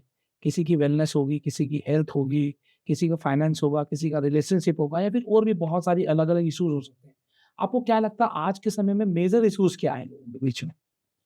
देखिए, जो मेजर सबसे बड़ा चैलेंज है ना लोगों के साथ आज के टाइम पे, वो ये है कि वो अपनी कैपेबिलिटी का मैक्सिमम यूज़ नहीं कर पाते। जो सबसे बड़ा चैलेंज है, अगर हम रूट कॉज़ की बात करें, हाँ जी। सबसे बड़ा चैलेंज यही है। जैसे कोई इंसान ज़्यादा सक्सेस क्रिएट करना चाहता है, अब वो अपनी सक्सेस के लिए परेशान है, या ज़्यादा वेल्थ क्रिएट करना चाहता है, वो उसके लिए परेशान है, या ज़्यादा अच्छी क्वालिटी का रिलेशनशिप जीना चाहता है, वो उसके लिए परेशान है। तो ये तो सरफेस लेवल की चीज़ें हैं। इसका रूट कॉज़ क्या है कि आप अपना ऑप्टिमम परफॉर्मेंस नहीं दे पा रहे। आप अपना ऑप्टिमम लेवल पे काम नहीं कर पा रहे। अगर आप अपने ऑप्टिमम लेवल पे, आप अपने रिलेशनशिप में अपना ऑप्टिमम दें, तो आपका रिलेशनशिप कितना खूबसूरत हो सकता है। आप अपने वर्क पे अपना ऑप्टिमम लेवल का परफॉर्मेंस दें, तो आपका वर्क कहाँ से कहाँ जा सकता है। सही बात। तो सेंट्रल जो चैलेंज है ना, मतलब देखिए 2 चीज़ें होती हैं, एक होता है सरफेस स्ट्रक्चर, एक होता है डीप स्ट्रक्चर। सरफेस स्ट्रक्चर वो होता है जो मैं और आप बोलते हैं, और डीप स्ट्रक्चर वो होता है जो हमारे मन में कहीं गहराई में छिपा हुआ है। जैसे मैं एक शर्ट लेने गया, एक एग्जांपल देता हूँ, सेल्समैन ने बोला सर ये शर्ट बहुत अच्छी है, आपके ऊपर बहुत खूबसूरत लग रही है। अब मुझे वो शर्ट महंगी लग रही है, एक एग्जांपल दे रहा हूँ, लेकिन सेल्समैन बोलेगा सर आप ले लो, आपके ऊपर बहुत सूट करती है। तो क्या मैं ये कहूंगा कि मुझे महंगी लग रही है? नहीं। मैं क्या बोलूंगा, अगली बार आऊंगा तब ले लूंगा, या दूसरे दिखाओ। है ना? हाँ, दूसरे दिखा दो, या ये मेरे चॉइस की नहीं है। तो जो मैं कह रहा हूँ ये सारी चीजें क्या है, सरफेस स्ट्रक्चर है, और मेरे मन में जो रियल इशू छिपा हुआ है वो है डीप स्ट्रक्चर। बिल्कुल। समझ आ रही है चीज? तो हम क्या करते हैं, हमें यही चीज समझनी है कि ये जो ऊपर ऊपर की प्रॉब्लम है ना, कि हमारे पास वो वेल्थ नहीं है, वो रिलेशनशिप नहीं है, वो सक्सेस नहीं है, उसके पीछे रीजन गहराई में ये है कि हम अपना ऑप्टिमम परफॉर्मेंस नहीं दे पा रहे, या हमें क्लैरिटी नहीं है। क्लैरिटी इज पावर, कहते हैं क्लैरिटी बहुत बड़ी ताकत है, और मैक्सिमम लोगों को जिंदगी में क्लैरिटी नहीं होती, ये लैक करते हैं, है ना? तो क्लैरिटी की भी जरूरत है। और दूसरी चीज क्या है कि हम अपने ऑप्टिमम पोटेंशियल पे वर्क नहीं कर रहे। तो मैं ये सवाल पूछता हूँ जनरली, एक सिंपल सा, मैं ये कहता हूँ कि आप मुझे एक बात बताइए, आपका जितना पोटेंशियल है, क्या आज आप अपने ऑप्टिमम पोटेंशियल पे वर्क कर रहे हैं, या आप उससे कम पोटेंशियल पे वर्क कर रहे हैं? ईमानदारी से जवाब दीजिएगा। उससे कम लगता है, कम पे कर रहा है। कम पे। तो फिर मेरा अगला सवाल ये होता है, किसने आपको हथकड़ियां लगा रखी, किसने आपको रस्सी से बांध रखा है? कौन है जो आपको काम नहीं करने दे रहा? एक्चुअली ऐसा कोई भी नहीं, आप खुद ही हैं। आप खुद ही हैं। तो आपको जो आगे बढ़ने से, अपने ऑप्टिमम पोटेंशियल को यूज करने से रोक रहा है, वो है इन दो कानों के बीच में जो ब्रेन है, इस ब्रेन के अंदर पड़ी हुई प्रोग्रामिंग, उसके पैटर्न्स। अगर आप उस प्रोग्रामिंग को चेंज कर लें, उन पैटर्न्स को बदल लें, तो आप अपनी जिंदगी में जो रिजल्ट चाहें वो रिजल्ट क्रिएट कर सकते हैं, राइट? तो ये गहरी चीज है, और जिसने इसे समझ लिया, और लोग क्या करते हैं, देखिए मैं आपको मजेदार बात बताता हूँ, कभी कभी कुछ पेरेंट्स आएंगे जिनसे बात होगी, मैं जनरली काउंसलिंग्स नहीं करता हूँ, अवॉइड करता हूँ, क्योंकि बड़ा सारा टाइम नहीं होता। तो फिर भी कभी किसी का बहुत एक्सट्रीम होता है, तो वो फिर कॉल करते हैं, मैम से अपॉइंटमेंट लेते हैं, फिर उसके बाद बात होती है। तो कभी कभी कुछ पेरेंट्स आते हैं, सर ये हमारा बेटा है ना, या हमारी बेटी है, ये बात नहीं सुनता है ना, ये बिल्कुल बिगड़ गया है, ये हो गया, वो हो गया है, आप इसे कुछ ऐसा समझाओ, क्योंकि वो एक सेशन के लिए आया है, आप इसे कुछ ऐसा समझाओ कि ये ठीक हो जाए। तो मैं पूछता हूँ, एक बात पूछूं आपसे, बुरा नहीं मानिएगा, पूछो, ये तो बिगाड़ने में कितने साल लगे? 1 घंटे में कहाँ से संभाल देंगे और उसको? 1 घंटे में आप चाहते हो कि मैं उसे ठीक कर दूं, है ना? और वो भी अभी आप उसे लेके आए हो, तो मैं आपकी पार्टी का इंसान हूँ, वो मेरी बात क्यों सुनेगा? पता ही नहीं कि बिगड़ा हुआ है हम दोनों में से। ज्यादातर पेरेंट ही होते हैं, ज्यादातर जो चैलेंजेस हैं वो पेरेंट के ही होते हैं, बच्चों के तो बहुत कम होते हैं। वो उन्होंने इस तरीके से हैंडल किया होता है, इस तरीके से उनकी अपब्रिंगिंग की होती है कि वो जो पैटर्न्स है वो वहां से हैं, और वो सुनते नहीं, वो समझते भी तो। और लेकिन पेरेंट्स को तो ऐसा लगता है बच्चा कठपुतली है, मचा लो। हाँ, तो वैसा होता नहीं है। तो मुझे ऐसे सिचुएशन में क्या करना पड़ता है, क्योंकि कोई पेरेंट बच्चे को लेके आया और वो कह रहा है आप सर इसे समझाओ, तो बच्चे के लिए तो पहले मैं दुश्मन हूँ भाई। पेरेंट्स के खेमे का इंसान है, पेरेंट्स के साइड वाला इंसान है, मुझे समझाएगा। वो ब्लॉकेज लगा देगा, वो सुनेगा भी नहीं एक्चुअली में जब ऐसा हो। तो यहाँ मैं किसका यूज करता हूँ, मैं क्या करता हूँ, मैं कहता हूँ ठीक है आपने कह दिया, अब आप लोग जरा बाहर बैठे, मैं इससे बात करती हूँ। फिर मैं कहता हूँ यार देखो, तुम्हें एक बात बता रहा हूँ कि देखो वो तो तुम्हें समझते नहीं, वो तुम्हें बावले, मुझे पता है तुम्हारे साथ सब ठीक ठाक है, दिक्कत उनके साथ है, अब बताओ क्या दिक्कत है? तो वो अपने अंदर की बात अब वो बताता है, तब पता चलता है कि कहाँ चैलेंजेस हैं। तो फिर कुछ बातें उनको समझा सकते हैं, कुछ पेरेंट्स को समझा सकते हैं, तो ऐसे करके फिर चीजें ट्रांसफॉर्म होती हैं। कोई ऐसी इंटरेस्टिंग स्टोरी आपके जो इतने काउंसलिंग सेशन और ट्रेनिंग सेशन के बीच में रही हो, जिससे आपको इंस्पिरेशन मिली हो, या फिर बहुत बार बार वो स्टोरी आपके माइंड में आती हो? हाँ, ऐसे तो बहुत बहुत सारी हैं, एक दो बता देता हूँ। एक मेरा वर्कशॉप चल रहा था, 5 डे वर्कशॉप जो मेरी एनएलपी की होती है, वो वर्कशॉप चल रही थी। वो एक हस्बैंड वाइफ आए थे और हम लंच कर रहे थे उस समय। लेमन ट्री की बात है, ये आनंद विहार पे लेमन ट्री, हाँ जी। वहाँ पे ही हमारा वर्कशॉप चल रहा था। तो जो लेडी थी ना, जो वाइफ थी, हस्बैंड वाइफ दोनों मेरे साथ ही बैठे थे। एक टेबल पे, वो कॉर्नर पे बैठे, मैं सामने बैठा हुआ, हम लंच कर रहे हैं। तो मैंने रीड किया कि कुछ परेशान है। मैंने कहा क्या हुआ, आप लोग कुछ परेशान दिख रहे हो? तो उन्होंने बोला कि जो हस्बैंड थे, उन्होंने बोला कि जो वाइफ हैं इनकी कुछ हेल्थ के इश्यूज हैं, कुछ हेल्थ के चैलेंजेस हैं, जिसको बहुत समय से मैनेज कर रही हैं, और ये गायनोकोलॉजिकल कुछ इश्यूज हैं उनके, और डॉक्टर ने सर्जरी कह रखी है जो ये कराना नहीं चाहते और अवॉइड कर रहे हैं, लेकिन बहुत ज़्यादा दिक्कतें हैं। मैंने कहा अच्छा, मैंने कहा ठीक है। तो जबकि वो वर्कशॉप नहीं चल रही थी, लंच ब्रेक था, लंच ब्रेक खत्म हो गया। मैंने कहा ठीक है, मैं आपको एक टेक्निक कराता हूँ, मैं ये नहीं कह रहा कि इससे क्या हो जाएगा, लेकिन टेक्निक करके देखने में तो कोई प्रॉब्लम नहीं। सही बात मैंने कहा एक टेक्निक करके देखते हैं, तो मैंने उनको एक टेक्निक कराई, उसको कहते हैं एनएलपी की लैंग्वेज में कहते हैं कॉन्ट्रास्टिव एनालिसिस। क्या होता है कि हमारे बॉडी के जो सारे पार्ट्स हैं, हर पार्ट की कोई ना कोई फाइल होती है, माइंड के अंदर एग्जिस्ट करती है, ठीक है। जैसे हमारा हार्ट, अगर आप आंखें बंद करके अपने हार्ट के बारे में सोचेंगे तो कुछ इमेज सामने आएगी। मैं ये नहीं कह रहा कि आपके पास हार्ट की ही इमेज आएगी, मतलब it can be any animated image जो आपके माइंड में आ सकती है, आपके माइंड के लिए वो आपका हार्ट है, ठीक है। समझ आ रही है चीज? तो जब हमारा बॉडी का कोई पार्ट हेल्दी होता है तो उसकी इमेज अलग होती है, जब हमारी बॉडी का कोई पार्ट अनहेल्दी होता है तो उसकी इमेज अलग होती है। कभी भी आप सोच के देख लीजिए, छोटे छोटे बच्चों के साथ हम कई बार ऐसा एक्सपेरिमेंट करते हैं, जैसे अपनी डॉटर के साथ कभी कभी मैं करता हूँ। जैसे उसने बोला कि पापा पैर में दर्द हो रहा है, तो मैं बोलूँगा बेटी जरा आंखें बंद करो, आंखें बंद करेगी। मैं कहूँगा कि अब एक काम करो, जरा अपने लेग को इमेजिन करो और जो पेन है वो किस कलर का दिख रहा है जहाँ पे, तो वो बोलेगी कई बार रेड कलर। तो मैं बोलूँगा अच्छा ठीक है, चलो इसको इमेज को साइड करो, हटा दो, आंखें खोलो, इधर उधर देखो। अच्छा अब आंखें बंद करो, अब बताओ अगर ये ठीक होता तो किस कलर का होता? अब वो कह रही है स्किन कलर। तब मैं क्या कहता हूँ कि नाउ क्लोज योर आइज, एक काम करो, अब जहाँ पे वो पेनफुल था आपका, रेड कलर था, आप देखो कि उसका कलर रिप्लेस हो रहा है and it is converting into skin colour.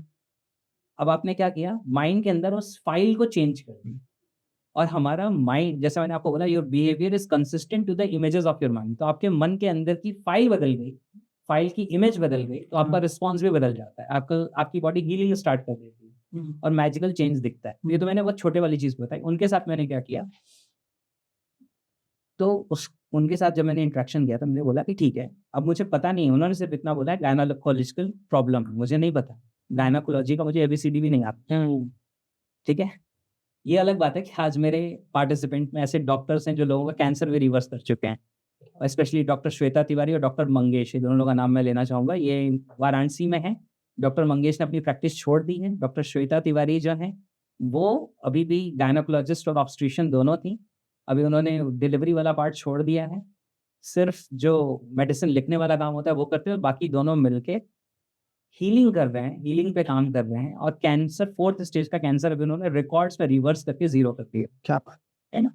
तो ऐसे amazing through NLP, through NLP in science of mind, मतलब ओके, उसमें एनएलपी भी है, होपोनोपोनो भी है, हुना भी है, मतलब और भी जो चीज एनएलपी देखिए कोर है। जब इसके बारे में बात करेंगे तो और बात ठीक है। करेंगे। तो अब मैं देखो, मैं तो डॉक्टर नहीं हूँ ना, वो तो डॉक्टर हैं, वो तो अलग तरीके से चीजों को समझते हैं। नाउ डू समथिंग, आप अपने आंखों के सामने वो वाला पार्ट लेके आइए जिस पार्ट में प्रॉब्लम। तो उन्होंने बोला कि ठीक है सर, और ये रेस्टोरेंट में लंच टेबल पे चल रहा है, ओके, लंच कर रहे हैं। बोला ठीक है, आंखें बंद की, उन्होंने अपने पार्ट को सामने इमेजिन किया। मैंने कहा कि what is the colour of this part? ये ब्लड रेड कलर। मैंने कहा अच्छा। अब देखिए क्या होता है, माइंड के अंदर जो फाइल क्रिएट होती है उसमें 3 इंग्रेडिएंट्स होते हैं। There are 3 basic ingredients, visuals, audios and feelings. हाँ जा वीडियो, ऑडियो एंड फीलिंग। हम फीलिंग को के कहते हैं, काइनेस्थेटिक कहते हैं एनएलपी की लैंग्वेज में। अब समझिए, मैंने उनको बोला ठीक है, तो मुझे तीनों इंग्रेडिएंट चाहिए थे। मैंने पूछा विजुअली क्या है, तो उन्होंने बताया कि मेरे माइंड में आँख के सामने एक पार्ट है। मैंने कहा उसका कलर क्या है? बोले ब्लड रेड कलर है, बहुत डार्क है, ऐसा ऐसा है। मैंने कहा अच्छा ठीक है, ओके। अब अगला सवाल सुनिएगा, ये बहुत इंपॉर्टेंट है, ऑडियो। मैंने कहा what you are saying to this part of you, आपके मन में आप अपने इस पार्ट को क्या कह रहे हैं? ठीक है। तो उनका जवाब था कि आई हेट यू, मुझे तुमसे नफरत है, तुम मुझे इतना पेन दे रहे हो, तुम मुझे इतना परेशान कर रहे हो। मैंने कहा okay, what your part is saying to you, आपका पार्ट आपसे क्या कह रहा है? मुझे गाली मत दो। हाँ, तो वो पार्ट क्या कह रहा है कि I am part of you, why you hate me so much, मुझे क्यों इतना आप नफरत करते हो, मैं आपका ही पार्ट हूँ। ये सारी चीजें, ये अब देखो एक्चुअली कोई कह नहीं रहा है, लेकिन you are exploring the files of your mind. समझ आ रही है? दिमाग में स्टोर्ड है। हाँ। उसके बाद feeling, kinesthetic, what do you feel for your part, what your part feels for you. समझ आ रही है? ये 3 मैंने उनसे इस बार समझा। फिर मैंने उनको बोला कि ठीक है, नाउ ओपन योर आइज, आंखें खोलो, उस फाइल को साइड कर दो, चारों तरफ देखो। इससे हमें स्टेट ब्रेक करने के लिए करते हैं। मनोदशा, स्टेट मीन्स मनोदशा, तो मेंटल स्टेट चेंज हो गई। फिर मैंने उनको कहा कि ठीक है, नाउ एक काम करो, close your eyes, now just imagine, ये मैंने मतलब डायरेक्ट इम्प्लीमेंटेशन कराया था स्पेसिफिकली कॉन्ट्रास्टिव। देखो एनएलपी एक ऐसा साइंस है जो हमें सारे टूल्स दे देता है। बहुत सारे लोग क्या होते हैं कि टेक्स्ट बुक एनएलपी फॉलो करते हैं कि एनएलपी की टेक्निक में जैसा लिखा है बस हम स्टेप वैसे ही चलेंगे, उतने में तो सामने वाले की स्टेट ब्रेक हो जाएगी। वैसे नहीं होता सामने वाले पर्सन के अकॉर्डिंग। इसीलिए एनएलपी में अगर आप सही तरीके से एनएलपी जानते हैं तो it is all about subjective experience. Person to person चीज़ें अप्रोच बदल जाती हैं, टेक्निक्स बदल जाती हैं। इसलिए मैं अपने ट्रेनिंग प्रोग्राम्स में कहता हूँ मैं आपको एनएलपी की स्पेसिफिक टेक्निक्स तो सिखाता हूँ, लेकिन मैं आपको ये सिखाता हूँ कि आप खुद से टेक्निक कैसे बना सकते हो। आप डिपेंडेंट नहीं रहोगे कि मुझे 5 टेक्निक आती हैं एनएलपी की, मुझे 10 टेक्निक आती है। आपको 10,000 भी आ सकती हैं, आप खुद बना सकते हो। फिर मैंने क्या किया, मैंने कहा कि now bring that part back, उस पार्ट को वापस लेके आओ आंखों के सामने। आप किसी में बिलीव करते हो, किसी गॉड में, किसी गुरु में, यूनिवर्सल पावर्स में, किसी में? हाँ। मैंने कहा नाउ जस्ट इमेजिन कि पूरे यूनिवर्स से वो सारी ब्लेसिंग्स आ रही हैं आपके उस पार्ट की तरफ,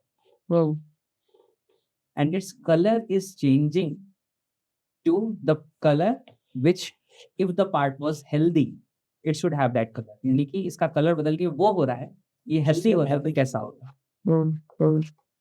अब उनको, और एनएलपी में एक चीज होती है उसे हम कहते हैं anchoring.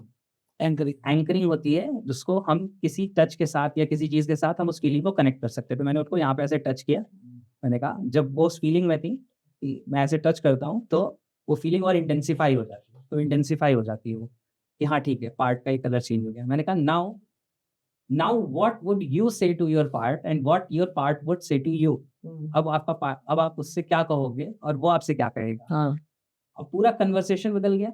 Now how you will feel about your part, now how you are feeling about your part, how your part is feeling about you. ये सारी चीजें हो गई। फिर वो पार्ट सामने था। मैंने कहा नाउ जस्ट इमेजिन कि वो पार्ट आपकी बॉडी में आ रहा है और जिस भी प्लेस पे है वहां पे जा रहा है, इंटीग्रेट हो रहा है, इंटीग्रेट हो रहा है, सारी चीजें चेंज हो रही है और वो फील करो अपने अंदर वो चेंजेस, वो सारी चीजें। ये टेक्निक मैंने एक बार उनको कराई थी। वो सारी टेक्निक हो गई, उनके चेहरे के एक्सप्रेशन बदल गए, उनकी फीलिंग बदल गई।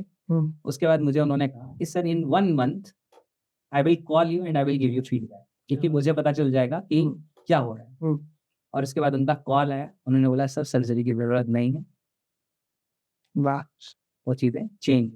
रियलिटी में ऐसा होता है। रियल अब ये क्योंकि पॉडकास्ट से मैं नाम नहीं बता सकता, राइट, लेकिन अभी भी वो टच में है। उन्होंने उसके बाद जो एक लेटर काइंड ऑफ लिख के मुझे भेजा था इमोशन से भरा, वो मेरे पास आज भी रखा हुआ है। वो हस्बैंड वाइफ आज बहुत साल पहले की बात है, आज भी टच में है। तो मैं वही कहता हूँ कि मतलब आई फील सो फॉर्चुनेट कि इस तरह से लोगों को सर्व करने का मौका मिला। और सबसे बड़ी बात, मैं कई बार ये चीज़ कहता हूँ, मैं कितने लोगों तक पहुँच पाऊंगा, मेरी एक दायरा होगा ना, सर्कल ऑफ इन्फ्लुएंस। लेकिन जो मेरे पार्टिसिपेंट हैं उनको मैं यही चीज़ कहता हूँ कि we all can create chain reaction. मैं आप लोगों तक पहुंच रहा हूँ, आप कितने लोगों तक पहुंच सकते हो? मल्टीप्लाई होगा। अब अलग अलग कंट्रीज में कितने लोग हैं, कोई कहीं बैठा है, कोई पाकिस्तान में बैठे हुए हैं पार्टिसिपेंट, वो वहां पे लोगों को हील कर।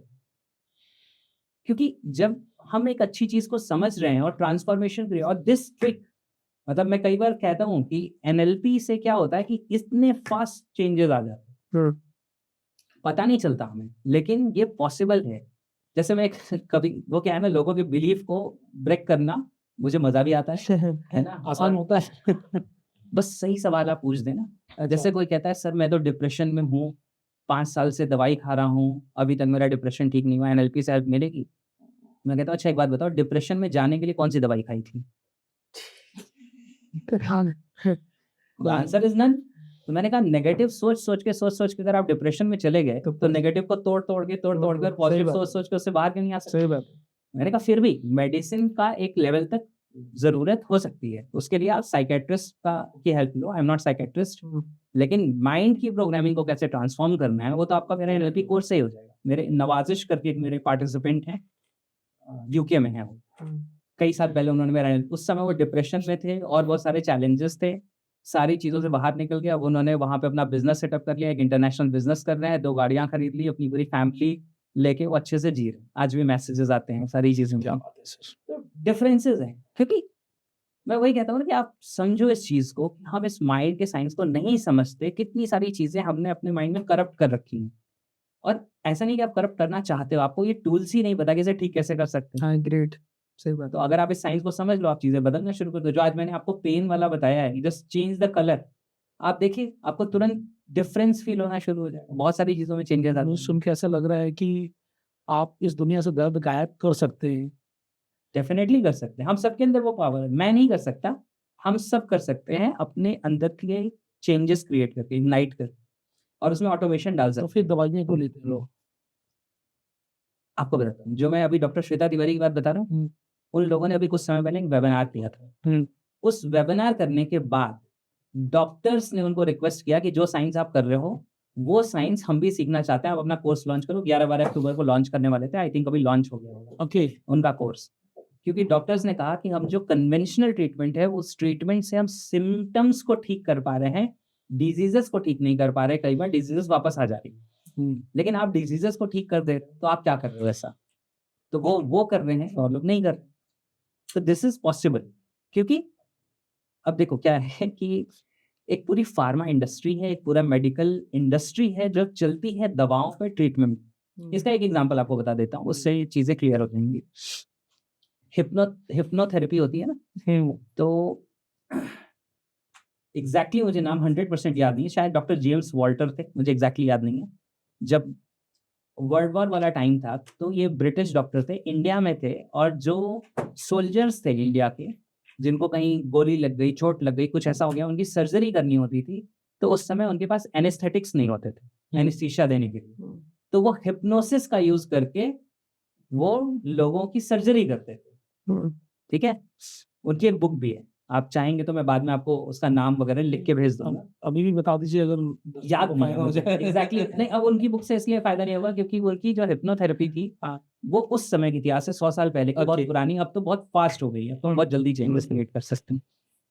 एनएलपी भी जब डेवलप किया गया था, तो हिप्नोसिस को स्टडी करके डॉक्टर मिल्टन एरिक्सन को कहा जाता है father of modern hypnotherapy. Okay, उनको स्टडी करके उनकी जो जो सबसे ज़्यादा क्वालिटी स्किल्स थी, उनको इंटीग्रेट कर लिया गया था एनएलपी में। तो एनएलपी में हिप्नोसिस के सारे रिजल्ट्स हैं, बस फास्ट है। हिप्नोथेरेपी में सुलाना पड़ता था इंसान को, हुँ, बहुत रिलैक्सेशन में, एनएलपी में जागे-जागे कर सकते हैं, अच्छा, है ना? तो अब क्या है, वही मैं आपको बता रहा था कि उन्होंने क्या किया कि उन्होंने बिना एनेस्थीसिया के लोगों की सर्जरी की और लोगों को ठीक किया हिप्नोसिस को यूज़ करके। हुँ, जब उन्होंने अपनी इस चीज़ को आगे शेयर किया या इसको पॉपुलर करने की कोशिश की, तो उसी समय जो एनेस्थीसिया ड्रग्स की तरह, यानी कि दवाओं की तरह आ गई थी, उसकी वजह से इनकी सारी चीज़ों को सप्रेस कर दिया गया, दबा दिया गया। क्यों? क्योंकि इनकी चीज़ों से एक मैसिव बिज़नेस नहीं खड़ा होगा, लेकिन हुँ, उससे, एनेस्थीसिया से मैसिव बिज़नेस खड़ा हो सकता है। तो लेकिन अगर हम खुद ज़िम्मेदारी ले लें, तो हम बहुत सारी ऐसी चीज़ हैं जहाँ पे हम अपने आप को ठीक कर सकते हैं, चेंजेस क्रिएट कर सकते हैं। ग्रेट। ये तो मैंने कई लोगों से सुना है कि बड़ी-बड़ी बीमारियाँ ठीक होती हैं, मतलब इससे लोग अपनी लाइफ़ को बिल्कुल चेंज कर कल रहे मैं हैं, एक सब बुक ट्रांसफ़ॉर्म पढ़ा कर था, रहे मैं हैं। आपको बताता हूँ। उसमें ना यही जो आप डिफरेंस है ना, तो इन सारी चीज़ों से लाइफ बड़ी ट्रांसफॉर्म होती है, ठीक है? But people are so lazy and उनको चाहिए क्विक ये चीज़ें। जैसे डिप्रेशन दवाइयों से भी सही होता है, डिप्रेशन मेडिटेशन, एनएलपी से भी सही हो सकता है। बट स्टिल मेडिटेशन और एनएलपी का जो बिज़नेस है, वो बहुत कम है। बट एक डिप्रेशन की जो टैबलेट आती है, उसका बिज़नेस $1 बिलियन वो बिज़नेस है ना, ये Difference- बिज़नेस नहीं है। नहीं, ये भी बिज़नेस ही है एक हाँ। तरीके से, मतलब पीपल आर ट्राइंग कि ये बिज़नेस बने, लोग ज़्यादातर इसके बारे में अवेयर हो। बट द प्रॉब्लम इज़ कि जो पर्सन है खाने वाला, उसको क्विक एक्शन चाहिए, उसको क्विक तरीके उसके वाली पीछे चाहिए। रूट कॉज वो शेयर करता हूँ आपके साथ। देखिए 2 चीज़ें होती हैं, एक होता है एक्टिव, एक होता है पैसिव। दुनिया में मैक्सिमम लोग पैसिव वे में जीना चाहते हैं। एक्टिव वे में जीने के लिए ज़िम्मेदारी खुद लेनी पड़ेगी। वो नहीं है बस, बस। तो लोग क्या करते हैं, वो ज़िम्मेदारी चाहते हैं, ये डॉक्टर ले ले, वो सर्जरी ले ले, ये गोली टैबलेट ले ले, ये इंजेक्शन ले ले, ये मुझे ठीक कर दे। अपने आप को ठीक करने की ज़िम्मेदारी खुद नहीं ले। खुद Yes. नहीं लेते, बिल्कुल चाहिए। सक्सेसफुल में भी यही है उसमें ना। उसमें इतना था, मतलब उसमें ये था कि कैसे इस बिज़नेस को या इसको एक ऐसा ऑफ़र बनाया जाए, एक ऐसा बिज़नेस मॉडल खड़ा किया जाए, ताकि लोग दवाइयाँ छोड़ें और ये चीज़ पे ज़्यादा फ़ॉलो करें। तो अभी धीरे-धीरे मार्केट बढ़ रहा है। Someone will come and disturb this market as well. ठीक है।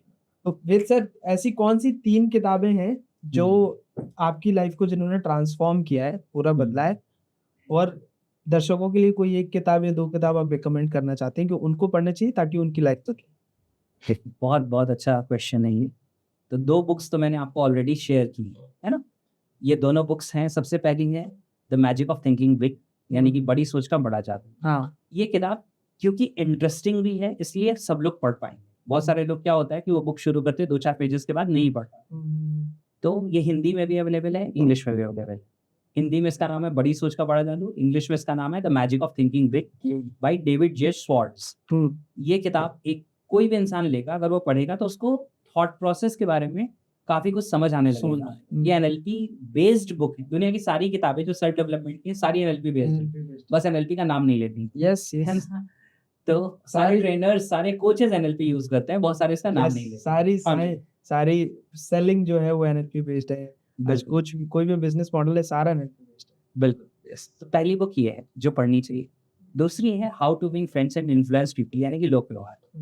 क्योंकि देखिए क्या होता है ना, हम मशीन्स के साथ नहीं डील करते दुनिया में, हम लोगों के साथ डील करते हैं। एग्रीड। और अगर हमें लोगों के साथ इंटरेक्शन कैसे करना है, बात कैसे करनी है, रैपो कैसे स्टैब्लिश करनी है, बॉन्डिंग कैसे बनानी है, अगर हमें ये चीज़ें नहीं पता तो हम अपनी ज़िंदगी में बहुत ज़्यादा सक्सेसफुल नहीं हो सकते, बहुत ज़्यादा आगे नहीं बढ़ सकते, क्वालिटी ज़िंदगी भी नहीं जी सकते।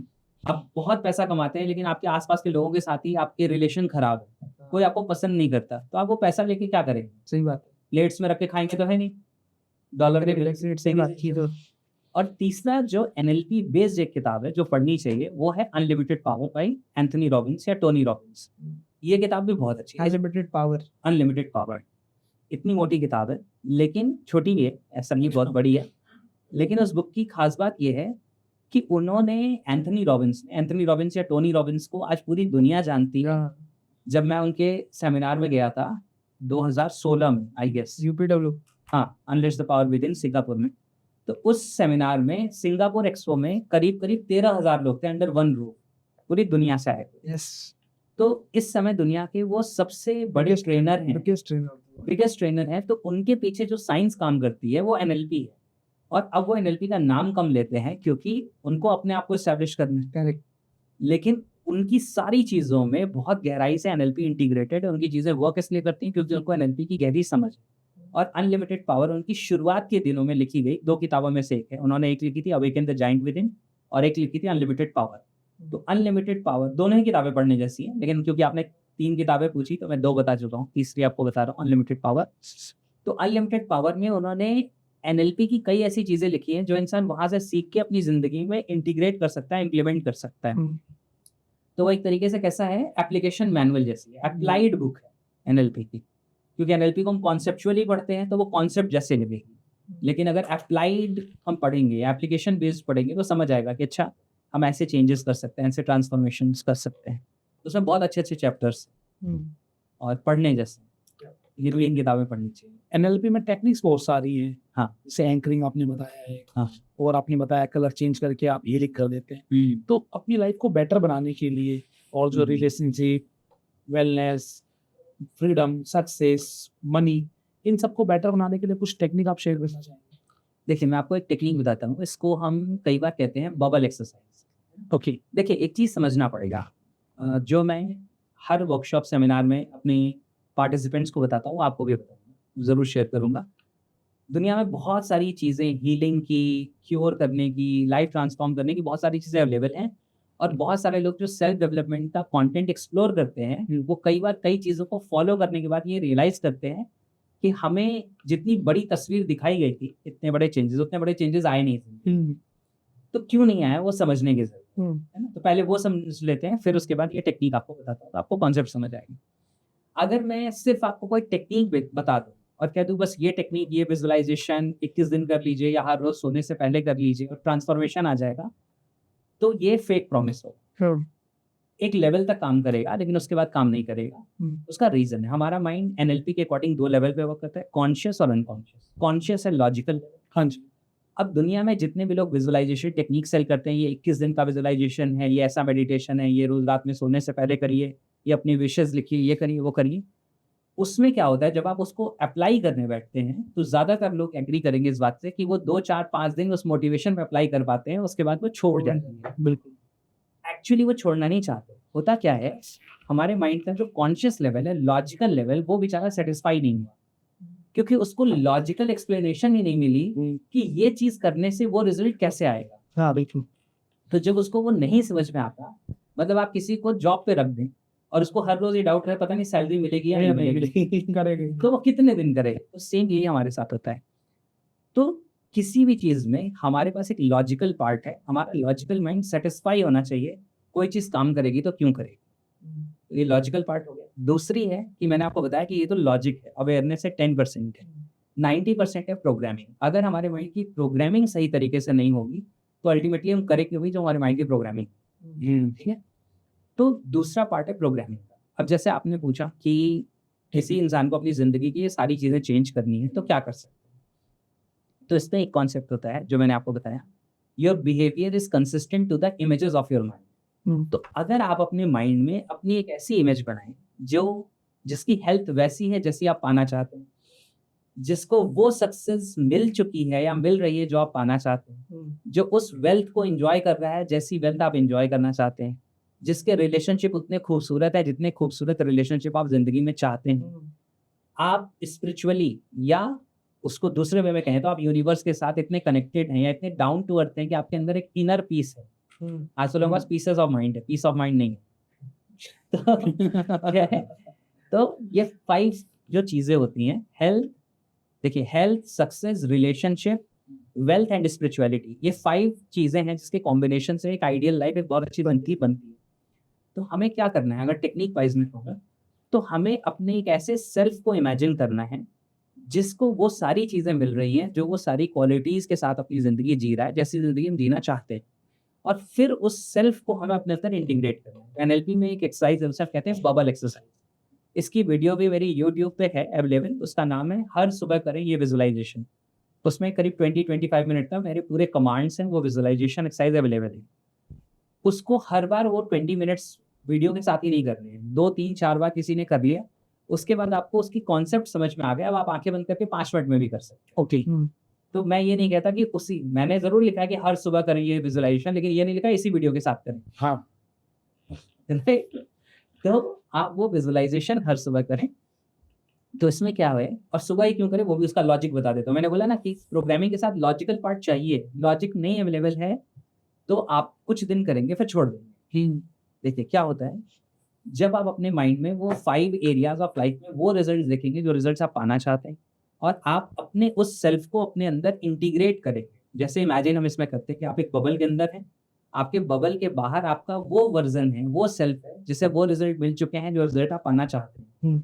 जब आप वो सारी चीजें विजुअलाइज कर लें तो वो आपके बबल की तरफ आ रहा है, बबल की लेयर को क्रॉस कर रहा है, आपके अंदर इंटीग्रेट हो रहा है, आप दोनों गले लग रहे हैं, मिलके एक हो रहे हैं।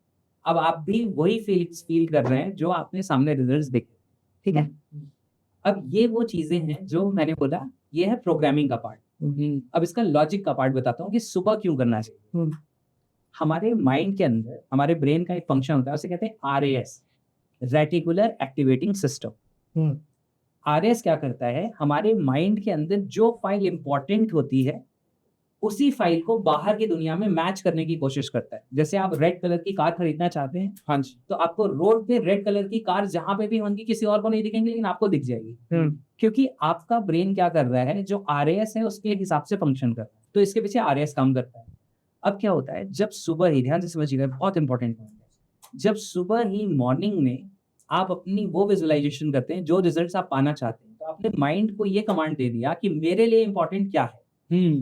अब पूरे दिन आप अपने दिन को जी रहे हैं, लेकिन पूरे दिन आपका माइंड, जो आपका अनकॉन्शियस सबकॉन्शियस है, वो उन्हीं इंटरनल फाइल को एक्सटर्नल फाइल से मैच करने की कोशिश कर रहे हैं। यानी आप अच्छी हेल्थ का विजुअलाइजेशन कर चुके हैं, हाँ, अब वो ये ढूंढ रहा है ये अच्छी हेल्थ किस चीज से मिलेगी। अब आप ऑयली फूड खाने जा रहे हैं या फास्ट फूड खाने जा रहे हैं, अब माइंड टेम्पटेशन क्रिएट करेगा, क्रेविंग क्रिएट करने की जगह क्या क्रिएट करेगा, अनइजीनेस क्रिएट करेगा, क्योंकि उसका जो इंटरनल फाइल है वो मैच नहीं कर रही है ऑयली फूड के साथ या फास्ट फूड के साथ।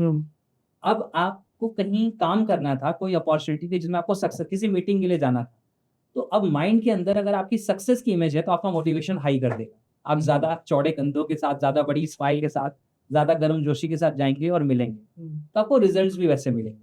तो मॉर्निंग में हमें ये सारी चीजें क्यों करनी है, क्योंकि हम माइंड को सुबह ही ये बता दे रहे हैं कि मुझे जिंदगी में ये रिजल्ट चाहिए, और माइंड का एक प्रिंसिपल है, आप उसे ये बता दीजिए कि आपको क्या चाहिए, वो ये ढूंढने में लग जाएगा कि ये मिलेगा कैसे। क्या बात है सर, क्या बात है। तो मॉर्निंग में ये विजुअलाइजेशन करें तो आपकी चीज़ें ट्रैक पे आने लगेंगी। और फिर क्या है, फिर हम सीखते भी जाएँ, इम्प्रूव करते जाएँ, सिर्फ एक ही विजुअलाइजेशन के भरोसे ना बैठे। अगर हम अपने आप को डिजर्विंग नहीं बनाएंगे तो हमारी ज़िंदगी में रिजल्ट्स नहीं आएंगे। जैसे कई लोग लॉ ऑफ अट्रैक्शन के बारे में बात करते हैं, तो मैं एक मज़ेदार उसमें क्रक्स देता हूँ कई बार लोगों को कि सर लॉ ऑफ अट्रैक्शन से, विजुअलाइजेशन से तो सारे रिजल्ट्स मिल जाएंगे। तो मैंने कहा आप अपना इलाज और अपनी सर्जरी उस डॉक्टर से कराना जिसने पढ़ाई ना की हो, लॉ ऑफ अट्रैक्शन की वजह से वो सर्जरी का एग्जाम क्वालिफाई करके डॉक्टर बनाओ। कराओगे आप? नहीं। कभी नहीं कराओगे, क्योंकि उसके पास वो नॉलेज नहीं है। तो डिजर्विंग बनना पड़ेगा। हम सोचते हैं कि हम डिजर्विंग ना बने, अपने ऊपर सामना करें और मिल हमें सब कुछ जाए। ऐसा नहीं होगा जिंदगी में, और हो गया तो वो रिजल्ट टिकेगा नहीं। सही आज आपने इतना बड़ा एम्पायर खड़ा किया, आप लोगों ने, आप इतनी सारी चीजें कर रहे हैं, क्या बिना हार्ड वर्क के, बिना डेडिकेशन के, बिना कमिटमेंट के पॉसिबल? नहीं, बिल्कुल सही बात। प्लान, एक्शन सब ज़रूरी है, उसके साथ लॉ ऑफ अट्रैक्शन मिल जाए तो हाँ, मतलब देखिए, आपने वो सोचा जो आपको चाहिए, तो आपका लॉ ऑफ अट्रैक्शन आपके फेवर में तब काम किया। अट्रैक्शन में क्या है, दो चीजें, अट्रैक्ट एंड एक्शन। आपने अट्रैक्ट भी किया और एक्शन भी लिया। अगर आप एक्शन नहीं लेंगे, सिर्फ इस सोफे पे बैठ के अट्रैक्ट करेंगे, तो एक दिन बैंक वाले आएंगे, सोफा भी ले जाएंगे। फिर हम जमीन में बैठ के विजुअलाइजेशन करेंगे। सही बात है। तो एक्शन करना पड़ेगा। क्या बात है सर। जी सर, बड़ा मजा आया। आप एनएलपी पढ़ाते भी हैं, लोगों की लाइफ में भी बहुत सारा पॉजिटिव चेंज लेकर आ रहे हैं। आप आपकी अपनी लाइफ को कैसे बैलेंस करते हैं? देखिए क्या है कि सबसे पहली जो चीज़ हुई ना एनएलपी की वजह से मेरी ज़िंदगी में, वो ये हुई कि मेरे जो थोड़े बहुत कॉन्फ्लिक्ट्स होते थे, वो कॉन्फ्लिक्ट्स रिड्यूस होने शुरू हो गए। क्योंकि पहले मैं दुनिया अपने पॉइंट ऑफ व्यू से देखता था। एनएलपी सीखने की वजह से मुझे दुनिया को दूसरे के पॉइंट ऑफ व्यू से भी देखने का मौका मिला, साथ साथ ऑब्जर्वर के पॉइंट ऑफ व्यू से भी देखने का मौका मिला। तो यहाँ से क्या हुआ ना, फ्रिक्शन कम हो गया ज़िंदगी में। जो हम लोगों के साथ एक फ्रिक्शन में आ जाते हैं, कॉन्फ्लिक्ट में आ जाते हैं, वो चीज़ बहुत रिड्यूस हो गई। क्योंकि पहले मुझे लगता था मैं सही हूँ, सामने वाला गलत है। अब मुझे ये समझ आ गया कि मैं अपनी जगह सही हूँ, सामने वाला अपनी जगह सही है। हमें करना वो है जो ज़िंदगी के लिए सही है। ध्यान से समझिएगा। बिल्कुल। हम जनरली ऐसा नहीं करते, हम करते ही हैं जो मुझे सही लग रहा है, मैं जिद पे अड़ जाऊँगा कि यही करना है ज़िंदगी। आपको जो सही लगता है आप उसी जिद पे अड़ जाओगे कि यही करना है। लेकिन जिस दिन हम अपनी ये ईगो छोड़ के ये देखने लग जाएँ कि ज़िंदगी के लिए क्या सही है। मैं कई बार कहता हूँ, the most important thing in life is not ego, it is not success, it is not money, it is not rules. The most important thing in life is life itself. ज़िंदगी में सबसे ज़्यादा इम्पोर्टेंट ज़िंदगी है। तो अगर हम ज़िंदगी को सेंटर में रख दें, तो मेरे लिए एनएलपी सीखने का सबसे बड़ा फ़ायदा क्या हुआ कि मैं लाइफ को सेंटर में रख पाया, कि डिसीजन सब लाइफ के अकॉर्डिंग दें, ज़िंदगी के लिए क्या अच्छा है। तो कॉन्फ्लिक्ट रिड्यूस हो गए। दूसरी बात क्या है कि जो स्किल्स मिली, इन्फ्लुएंस की स्किल्स मिल गई। सामने लोगों को इन्फ्लुएंस कैसे करना है, अगर उनको गाइड करना है, उनको मोटिवेट करना है, इंकरेज करना है, तो वो कैसे करना है। अगर मेरी कोई बात वो नहीं समझ रहे, तो एनएलपी में एक स्टेटमेंट होती है जिसमें हम कहते हैं, the meaning of your communication is not what you intend but the response you get. जो मैं आपसे कहना चाह रहा हूँ, मैंने कहने की कोशिश कर दी, ये कम्युनिकेशन नहीं है। जो मैं आपको समझाना चाह रहा था, अगर आप वो समझ पाए तब मेरी कम्युनिकेशन कंप्लीट हुई। अगर आपको वो नहीं समझ में आया, तो I need to be flexible, I need to change my approach, कि इस तरह से नहीं समझ में आई तो किस तरह से समझ में आएगी। ग्रेट। तो इससे जिंदगी सिंपल हो गई और चेंजेस आ गए। अब आप मैसेज क्या देना चाहेंगे दुनिया को? देखिए, एक बहुत सिंपल चीज़ है जो हमें ज़िंदगी में समझनी है। वो क्या है कि when you take great responsibilities, universe gives you great powers. आप ज़िंदगी में बड़ी जिम्मेदारियां ले लीजिए, ऊपर वाला, यूनिवर्स, गॉड, जो भी आप नाम देना चाहें, वो आपको बड़ी ताकतें दे देगा। आज आप डिसाइड कर लो कि मुझे 10 अनाथ बच्चों की एजुकेशन का खर्चा उठाना है। वो खर्चा आप कैसे उठाएंगे, उसके रास्ते ऊपर वाला बना देगा आपके लिए। तो इसी तरीके से आप ज़िंदगी में कोई भी एक पॉजिटिव जिम्मेदारी अपने लिए ले लें, एक पर्पस आइडेंटिफाई करें, उसके लिए काम करना शुरू करें। आप देखेंगे सारी यूनिवर्सल पावर्स आपके साथ अलाइन हो जाएंगी और अपने आप को समझते चले जाएं। अपनी सेल्फ एनालिसिस करें, अपनी कमियों से बाहर निकलें, जो पॉजिटिव रिजल्ट्स हैं उनको कैसे अचीव कर सकते हैं, उसके लिए अपने आप को एजुकेट करें, डिजर्विंग करें। लाइफ बहुत अमेजिंग हो जाएगी। सर, जितने भी हमारे व्यूअर्स देख रहे हैं, आपके पास ऐसा कोई फ्री गिफ्ट, कुछ फ्री कोर्स जिससे हमारे व्यूअर्स एनएलपी के बारे में और डिटेल में सीख पाए? डेफिनेटली ये बहुत बहुत अच्छा रहेगा, क्योंकि एक्चुअली लोगों को, हर किसी को ज़रूरत है। और मैंने एक कोर्स बनाया था जिसका नाम है 7 videos to crack the secrets of mind programme.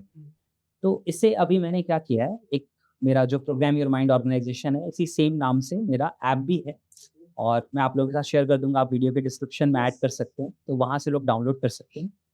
जब उस कोर्स में जाएंगे तो वहाँ पे आपको NLP सबकॉन्शियस मास्टरी कोर्स मिलेगा, NLP फंडामेंटल्स नाम का एक फोल्डर मिलेगा जिसके अंदर वो सारे 7 वीडियोस हैं, वो फ्री टू वॉच हैं फॉर एवरीवन, यानी कि उसके लिए NLP कोर्स में एनरोल नहीं करना पड़ेगा, लेकिन वो 7 वीडियोस वहाँ से वो देख सकते हैं और एक्चुअली समझ सकते हैं कि साइंस ऑफ माइंड क्या है, कैसे वर्क करता है। और मेरा एक्सपीरियंस है कि करीब 11,000 से ज़्यादा लोगों ने वो कोर्स किया है अभी तक, और हर इंसान का जो फीडबैक है वो ये है कि हमारी ज़िंदगी में सिर्फ वो 7 वीडियोस देखने के बाद भी एक मैसिव चेंज है। बहुत बहुत अच्छा रहेगा और आपके व्यूअर्स तक पहुँचे, देखें लोग। बिल्कुल सर, हम डिस्क्रिप्शन में निकाल देंगे।